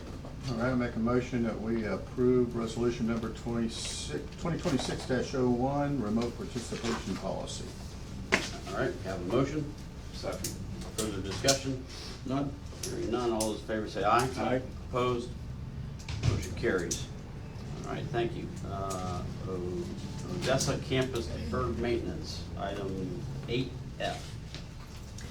I'm pleased to report a small but what I think is to a meaningful improvement to the administrative building. For the first time since the facility was constructed 39 years ago, visitors entering the building can clearly identify that they are walking into a building owned by the Pasco County Mosquito Control District. Previously, there was no signage on the building exterior at all, any of our buildings, nor within the lobby indicating the district's presence. And so we have now installed some window decals on the front entrance door. I tried to go with a minimal cost for that, given that this building will have some modifications in the future, and so that's got the district's name, information, along with a logoed sign in the main lobby that can be removed and relocated once we update the space. Additionally, our core values in the district's mission statement have been installed on the lobby wall as a visible reminder of why we are here and the principles that guide our work each day as we carry out our public health mission. So I'm very, very excited to see that you actually know where you are when you're visiting this building. Looks great. Yes. It really does. Good, thank you. We are also evaluating several additional critical deferred maintenance needs throughout the facility that fall outside the scope of what the architecturally designed renovations will occur later on as we plan for the modifications to our administrative, entomological, and laboratory spaces. So as part of this effort, we are in the process of obtaining quotes for necessary exterior repairs to certain buildings that will not be part of that architectural design package for future construction. And so this includes addressing some of the deteriorating exterior surfaces and repainting structures that have not been maintained for several years since the district was endeavoring to relocate. These improvements would be intended to preserve district assets, of course, protect the buildings from further weather-related deterioration, and address long-standing maintenance needs that were previously deferred because of those earlier plans to develop a new operational campus. So while we are doing this, I guess I'm looking for a little bit of additional guidance from the board on how you would like these deferred maintenance items handled as they arise. My recommendation would be to continue to allow myself and staff to evaluate these needs and move forward with the pairs that meet our procurement requirements. And we did touch on this at a previous meeting, but I would just like to revisit it so that we're all on the same page moving forward with these items. As long as it falls within my spending authority that you've previously established, I think this approach would allow us to address those issues more timely, and staying in consistency with our procurement policy and all necessities. So is that the desire of the board? I'm seeing shaking heads, so. Yeah. I'm in agreement, Okay with get it that. done. Yeah. Okay. Yeah, we're stuck here, we gotta preserve what we got. Yeah. Very good. We'll continue to move these forward, Speak over following phone. those procurement guidelines we already have. Yeah, you and I last week toured the shop, and a lot of the changes, improvements you've made there, really, really good. Happy to see that they're done. I didn't realize there was so much office space over there, and so, the changes made there in the utilization of space and putting in temperature control for the people who work there is excellent. I want to see all that. The one thing that I personally would like to see happen when we do the remodel is for the buildings to be hardened. We don't serve the public at all if, we get wiped out by a hurricane. And so, I think that needs to be something that's addressed, and so that we know what the cost of hardening these buildings it will be if it's possible. Well, hopefully That- when they redo everything, that will be up to hurricane standards. Right. So that is certainly my goal as well. I mean, it is vital that we protect our fleet and that we are operational after a storm passes, so that we need to ensure that the buildings that are holding our fleet during a storm are structurally sound enough to withstand that.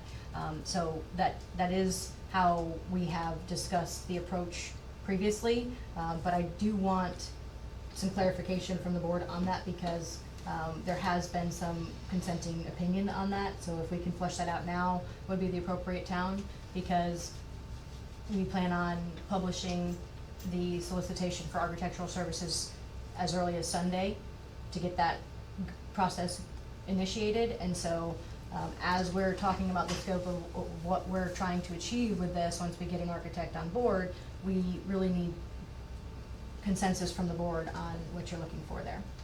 Are we hardening all structures? Are we going to limit it to certain structures and not others, or not? So not necessarily a decision for today, but I would like for this to be sorted out before we engage with whatever architect we ultimately will recommend to hire for this procurement. Yeah. If we're gonna do it, let's do it right. I don't want it half-assed. Yeah, I just believe that this campus needs to be hardened as part of the remodeling process.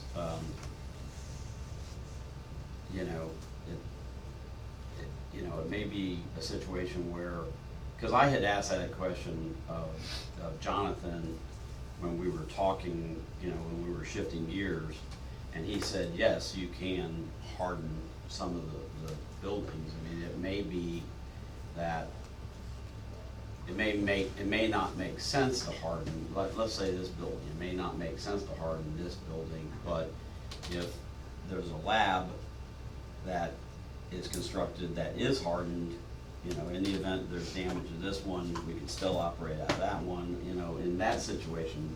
But then, in that situation, that's where we're gonna have to really be relying upon the architect we engage to tell us that. One area we have discussed is hardening of the fleet storage buildings. Yes. We have looked into that with other consultants to see if it's possible for these existing structures to put doors on the bays and harden it. Unfortunately, because of the height and width of each of the structural elements in those buildings, it's not going to be that simple. We cannot put doors on roll up, whether it be manual or like automatic doors. That will not work on our existing structures. So that goes to my point that, maybe it makes more sense to replace those and not spend good money after bad. So, those are decisions we're gonna have to make as we go through the design process. Yeah, I would hope that Envision could maybe give us a ballpark idea, and specifically about the carports, as I refer to them as. Yeah. But, my gut feeling on them is you leave them you refurbish them, leave them as is, but the cost of hardening is probably gonna be pretty horrendous for, you know, I mean, if I was running the business here, I would more so look was where you can store your assets versus trying to put a whole bunch of money into carports. But we don't know, because we don't know what it costs. Yeah, Yeah. we're gonna cross that bridge when we get Yeah, to the there you design go. process. I just wanted to mention it now so it's on everybody's radar. Okay. I don't think there's any action that we need to take on that. No, I think we all agree. Not at this that- time. All right, general information, director's report, district operations, executive director Rogers. Thank you. I would like to briefly address, for the record, something that's been mentioned now a couple of times this morning.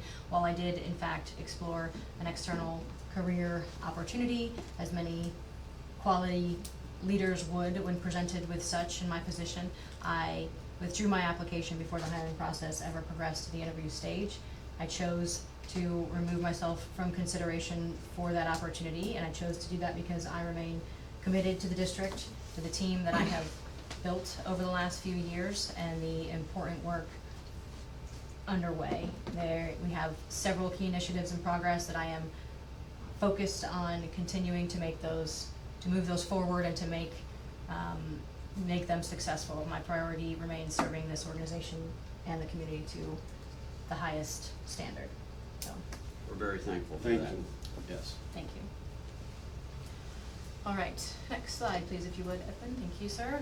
And I don't fault you for looking. Thank you. Here you will see service requests by month for the first 2 months of 2026 compared to last year.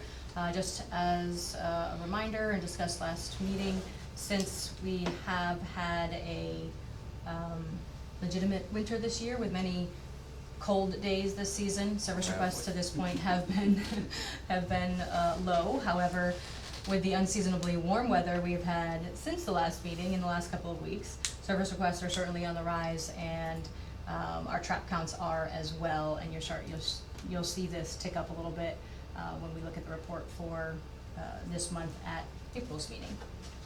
Just as a reminder, even though we did have cold front come through yesterday, and it's back into the high 40s this morning and tomorrow morning, these temperatures that we have here in central West Florida, again, are not enough to kill mosquitoes. We need sustained temperatures for several weeks below 50 degrees. Otherwise, mosquitoes can and will continue to survive and thrive as soon as those temperatures creep back up, like we've seen in the past 2 weeks in particular. Records requests, thank you, Edwin. As of last week, district has received 40 public records requests to date in 2025-26 fiscal year. While we are committed to transparency and compliance with Florida records law, some requests can require significant staff time, as we have talked at length in the past, to research and compile the responsive materials. For example, we currently have one outstanding request for which we invoiced the requester, where's that document? Let's see, for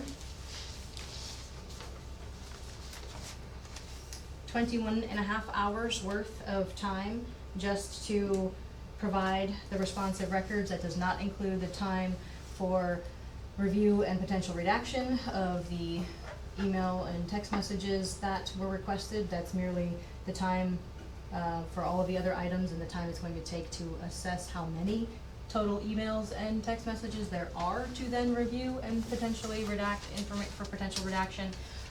So yeah, this includes senior level staff time, just sitting down, trying to identify what responsive records we even possess and are going to be able to fulfill the scope of the request. And so the time spent determining how to respond to these requests is not billable under the record process. How many individuals are making the request? Same ones always? Or? It's 2 are consistent. Okay. What else you got? So just again, as a result, those hours that we have to spend in even compiling this cost estimate are numerous and represent staff time. Senior managers are, all of that cost is absorbed by the district while continuing to try to meet our operational responsibilities on top of that. So this is the type of response that it is required. Used tire collections. This is our year-to-date. District staff have collected 647 tires. This does not include information that Ms. Johnson will present here in a moment. This represents 19,410 pounds of used tires from roadways and private properties that have been collected by Pasco County Mosquito Control District staff. As the board knows, the district incurs these costs to properly dispose of materials in accordance with environmental regulations, and included here in the report is $2,910 to date. This program remains an important part of our integrated mosquito management strategy because discarded tires are one of the most productive artificial containers for mosquito development. Tires readily collect rainwater, and mosquitoes are attracted to them to lay their eggs. And to put that into perspective, a single discarded tire can produce hundreds to even thousands of mosquitoes in a very relatively short time period. And in particular, the mosquito species that prefers this habitat, the Egyptine mosquito, is also one of our primary disease vectors for dengue, chikungunya virus, and Zika virus. And so it is vitally important that we remove these from the environment so that we can continue our mission in protecting public health. Now, we do have an important event happening this week that, again, Ms. Johnson will talk more about in her report. Storm-related facility impact. During the thunderstorm that we had over the weekend on Sunday, the district's campus experienced a lightning strike, and so it has resulted in damage to several pieces of our infrastructure and operational systems. We have begun assessing the impacts. First thing Monday morning, staff working to restore functionality and determine the full extent of the impact that we're seeing from this, which we're still gathering information. But as of earlier this morning, the following items have been identified as being impacted. The front door intercom system, gate intercom, primary wiring to the fuel pump, the 2 gate loop sensor relays, potentially certain network switches that are still being evaluated. Some of these components will require full replacement. Some of them are going to be able to be fixed, coordinating with potential vendors or technicians that might be able to fully assess the systems and complete whatever necessary repairs might be required. I do want to recognize a couple of staff members, one of them being in the room, working diligently throughout the day yesterday and continuing today.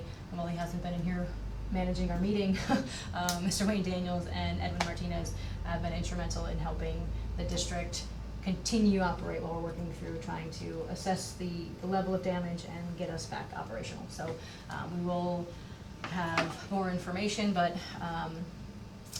I think part of this process too, to get us back to where we are, staff will be exploring options, and when I spoke yesterday, to improve redundancy in certain communications so that when this happens again, because this isn't our first lightning strike, it's happened numerous times, we'll be able to continue without any potential disruption to operations and work I only want to take a few seconds for comment on that. We very prone where we sit here in the cow fields on the edge of West Pasco. We have been for decades, ever since we got here, and more so for wind, because we get much more wind here we do than closer to the coast. Thunderstorms, that is. But I'm sure you're looking at, do we have power company or lightning arresters on all our service feeds? We have, we definitely have surge protection on all the network connectivity. No, not the network, surge, at the Surge, power source. Well, look into that, I won't take much time. Yeah, yeah. Okay, thank you. Go ahead. All right, next slide, please. Edwin, thank you. FMCA's aerial workshop and fly-in. District staff recently participated in the Florida Mosquito Control Association's annual aerial workshop, event that brings together professionals from across the state to share operational knowledge, safety practices, advancement in aerial mosquito control operations.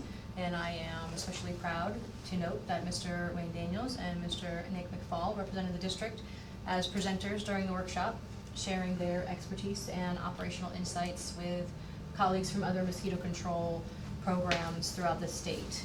Their participation reflects the depth of the experience that we have on our team, and highlights the district's commitment to professional collaboration and continuous improvement and innovation in the field of mosquito control. So, great job, Nick. Additionally, the district's aviation department also attended Vertical Aviation International Conference in Atlanta last week, where our pilots participated in specialized training focused on flying in wire environments, which is an important safety skill for low-level flight operations, such as what we conduct during our mosquito control operations. Also proud to share that our aviation chief of maintenance, Nelson Rathmeyer, served as an instructor during the conference. He presented on safety during helicopter hot turns and shared his expertise, again reflecting the depth of the team that we have here in our aviation program at the district, sharing that knowledge with the industry and contributing and learning from additional best management practices, helping ensure that our aerial operations continue to meet the highest standards in safety, efficacy, and efficiency. I think additionally, we also had 2 weeks ago, one of our entomologists attended the arborvirus and surveillance workshop hosted by Anastasia Mosquito Control District, focusing on advancements in mosquito-borne disease surveillance, virus monitoring, laboratory techniques used to detect and monitor mosquito-borne disease and mosquito populations, vector populations. So again, just an important reminder that participation in these training opportunities ensure that our staff remain current with industry best management practices, understand new disease trends, and just strengthen our ability to achieve our mission. Okay. With the departure of an administrative staff member, I reassessed our internal structure to ensure that the district has executive level oversight of human resources, governance, legislative coordination, and administrative operations, all of which have grown quite significantly in complexity over the last few years. Rather than expanding the team, this restructure helped consolidate existing administrative functions under a single director level position to improve accountability, compliance oversight. The slide doesn't match what I'm saying, so I see your faces looked a little confused, so I apologize, but I don't have a slide on this one. But just to say that this structure helped to strengthen our executive redundancy and establish a little bit more oversight and operational stability in strategically aligned areas where we need it for administrative purposes. So I do want to formally introduce the board to Ms. Sherry Burrows, who is also in the room.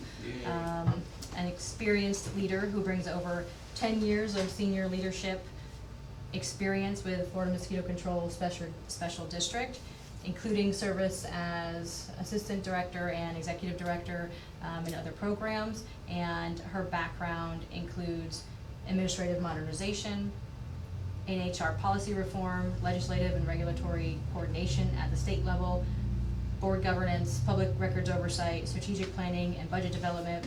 She holds a master's of public administration, director certification from FDACS, certified district manager credentials, served in leadership roles within statewide special district association, and was elected as vice president of the FMCA this past year. This level of experience is uniquely aligned with the district's needs at this time, and I think we are very fortunate to have her as the newest member of our team. So please welcome Sherry to our leadership team. Welcome. Welcome. So happy to have you.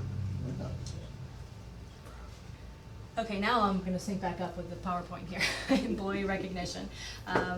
Back at the beginning of this month, 2 of our aquatic technicians, Kyle Rowett and Ron Morgan, were recognized with an email from a citizen at Calmaine Foods in Trilby, praising their assistance in, and I quote, rescuing a stranded calf that was stuck up to its neck in the mud at the farm, were it not for the fact they noticed him while doing their work and called this gentleman, the animal would probably have died by the same time tomorrow.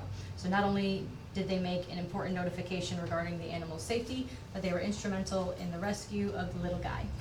Between the 3 of them, mostly them, meaning Ron and Kyle, Ron got a strap around the midsection, and Kyle and this gentleman pulled the calf to safety after a couple of tries. And then he continues to state that your guys are awesome people with solid hearts, and I thank them and you for their assistance and service. It is just a reminder to me that right now some algorithm will try and convince me how divided our country is and things are bad. Boulder Dash, I say. Thanks for your attention and keep up the great work and personnel. Those guys deserve a raise in pay.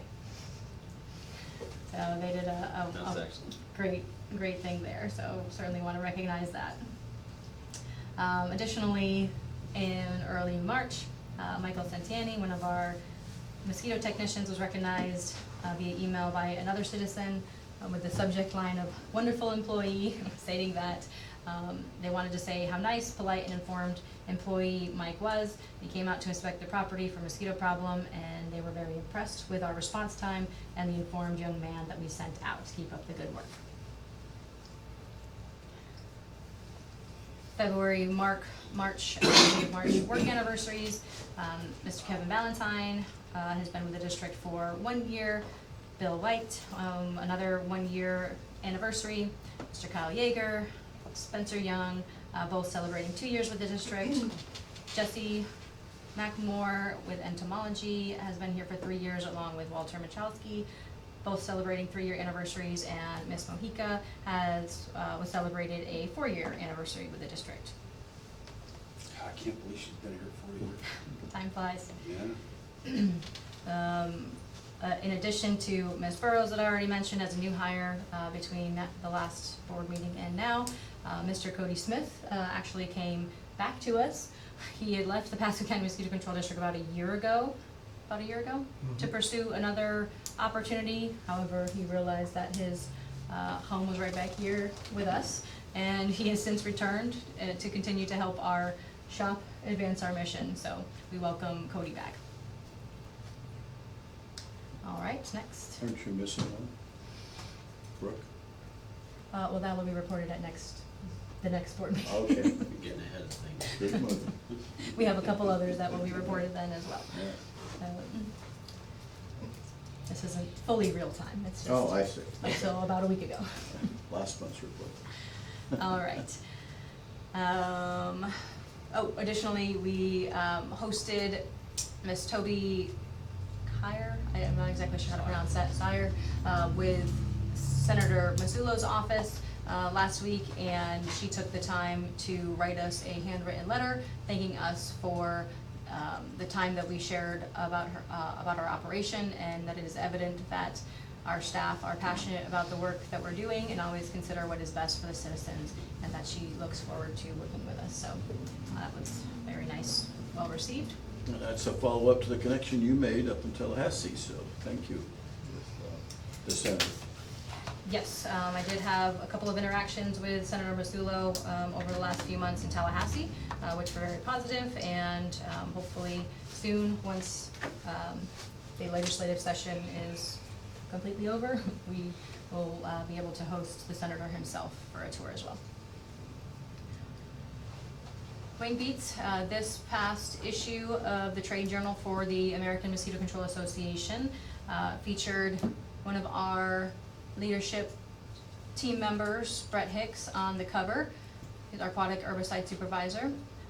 We also had a feature article contained inside, and he spoke about an important but not well-known topic in the field in Cuban bulrush and emerging challenges for mosquito control that are associated with that species of plant as being a prolific addition to that key habitats of certain mosquito species. So we were very proud to have that article by Brett published and have the picture taken by Alex Hayes, Brett on the cover.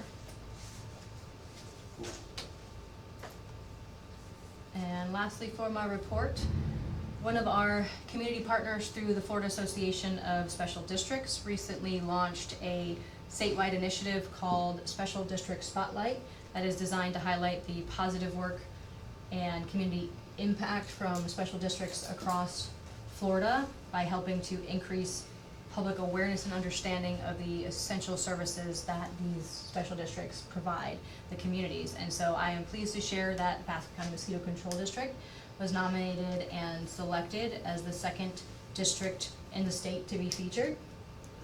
This recognition provides an opportunity to showcase the district's science-based integrated mosquito management program and to highlight the dedicated work of our team in protecting public health and quality of life here in Pasco. Staff have been coordinating with their organization in the coming weeks on this exciting opportunity. Here's a poster that will be presented to us, or here's an image of a poster that will be presented to us, and an identical poster will be displayed in a local branch lobby, sharing additional information about the district as well. So I want to thank Mr. Kevin Strickland from Capital City Bank for his efforts in coordinating this recognition for us. Do they still have a branch up on 19 by Jasmine? It used to be in Regency, or Little Embassy, Embassy and, I'm not I sure. thought it was in Jasmine, but I could be wrong. That concludes my report. Thank you. Any questions?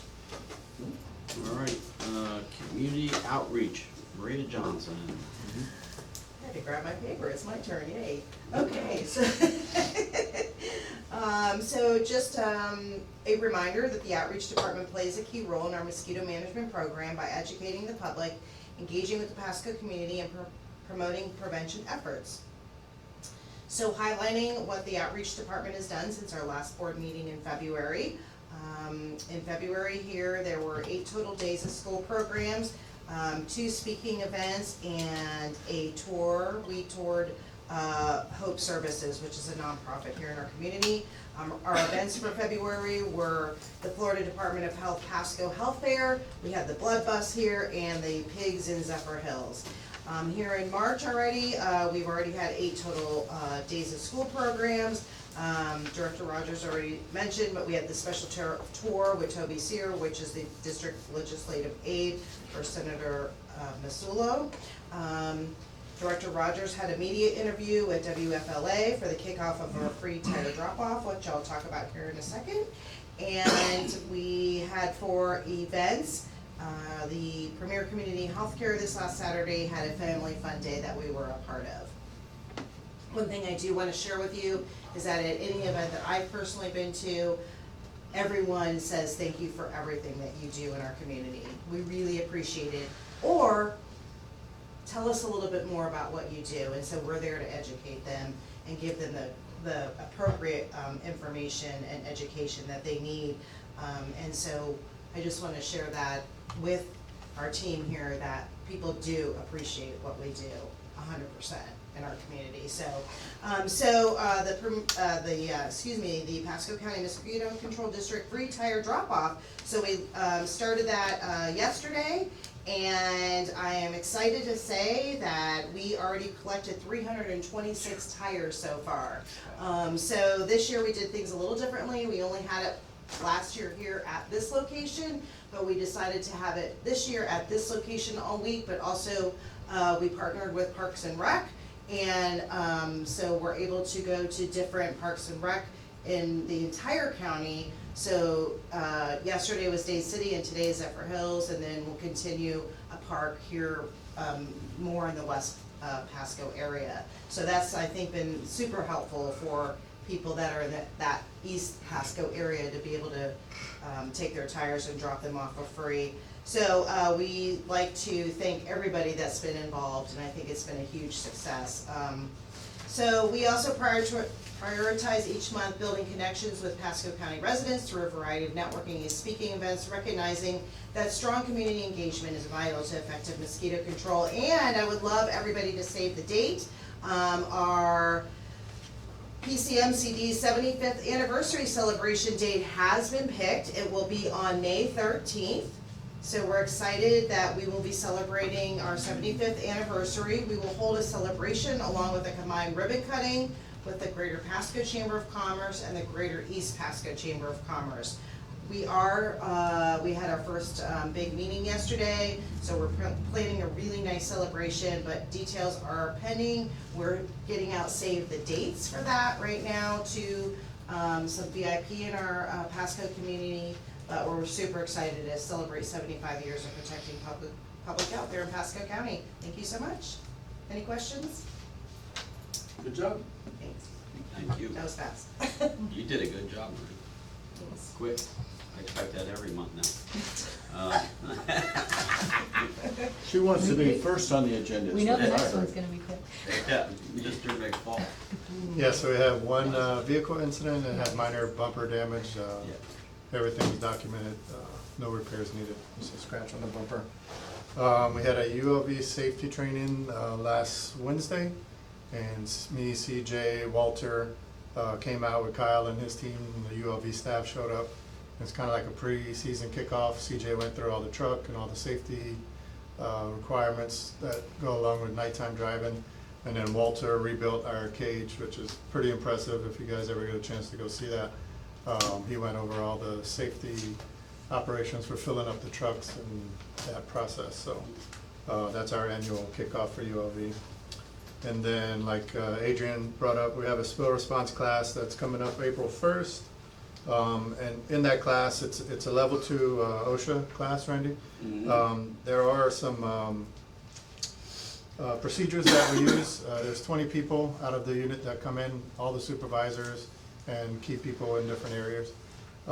So there is a response training that we do with everyone. It's just not in a booklet like you requested, but we can do that.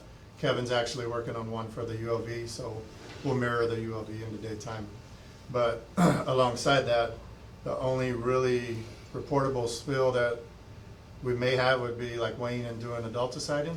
Everything else we build out to reach the limits underneath the reportable spill, unless it's in a waterway, but that's everybody. But like the ULV drivers, the tanks are 9.9 gallons, because 10 gallons is a reportable spill. So everything is under the threshold. All the larviciders are sent out with less than a reportable incident. So we purposely did that to avoid that stuff, yeah. And then also we have an annual equipment and label review. That's coming up probably April. We're still working out the date, and it goes over all that stuff too. So any spill, every inspector knows to refer back to the label. Call 911 obviously if it's an emergency. Contact your supervisor, but all that stuff is on every label in the truck. So just to, I know you have brought it up. And you have a big book with all the MSDSs and We stuff? have a paper copy and it's on every tablet, so Beautiful. we got both versions. Good. Yep. Very good. Anything else? Quick enough for you, Michael? Excellent. Thank you. Thanks, Nick. You know, I get my chops broke if I don't move things along. Okay, arborvirus report. I don't see, no, Nope, that's me again. that's you again. Please hold a moment. All right. So there on the slide, you see activity for the beginning of 2026. So just to go over the details, in West Nile virus for the state of Florida, there have been 2 sentinel chickens reported, none in Pasco. For Eastern equine encephalitis virus, there has been 1 sentinel chicken reported throughout the state, none in Pasco. For dengue, there have been 17 travel-related cases and 0 locally acquired cases for 2026 thus far. None of either have been in Pasco County. For chikungunya virus, there have been 23 travel-associated cases identified throughout the state, none in Pasco County. For malaria, there have been 8 travel-related cases throughout Florida, none in Pasco County. Miami-Dade is the only county currently under mosquito-borne illness alert at this time. So far, so good. All right. Good of the order, Commissioner Evans.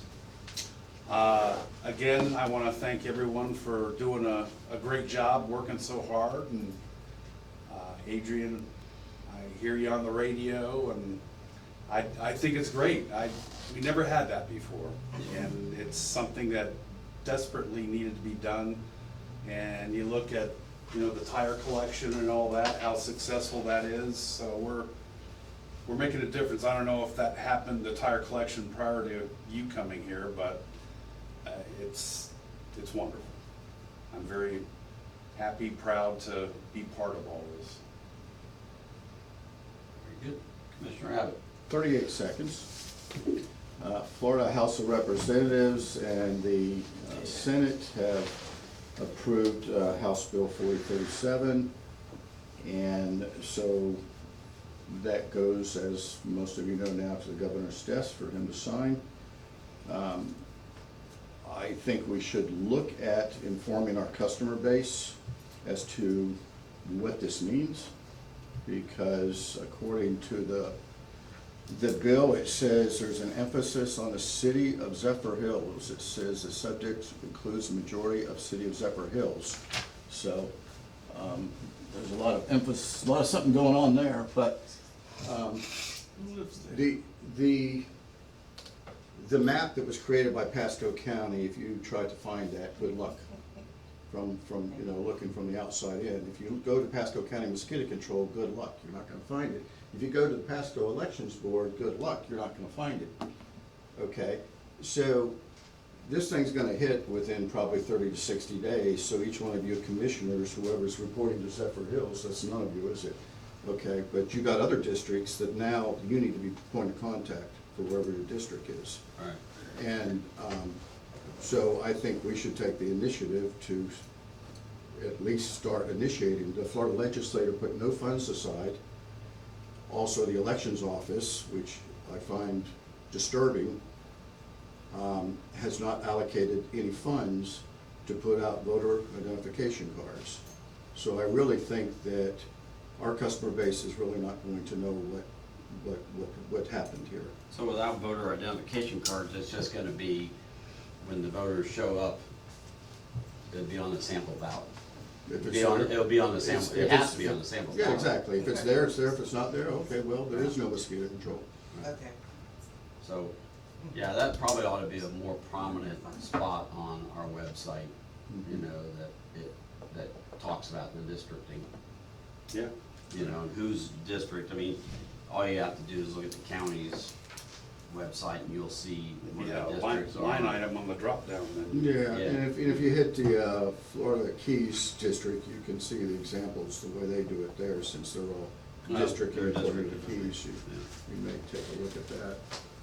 But I think, at this point, I don't think they should implement it, but maybe next meeting come back with some suggestions of how to get the word out there. Oh, I mean, from It's been obviously, in my opinion, just a total waste of taxpayers' money, a total waste of legislative time, but that's my feelings on it. There you go. There's been a lot of waste of taxpayers' money based on legislative actions. Yeah. Sure has. That has been going on since the beginning of time, though. Oh, yeah, yeah. But, it's interesting, this is the only bill brought forward at the local delegation this year, and what does it do for the customer? But, that's not for me to decide. Yeah. All right, anything else, Commissioner? That's it. Okay. I make a motion to adjourn. All right, have them, there's noted items upcoming meetings and events. Since I have a motion to adjourn, that takes precedence Yes, over it everything. does. Second. All in favor? All in favor? Aye. Opposed? I'll say no. Oh, good. I'm just kidding. Meeting adjourned, thank you so much.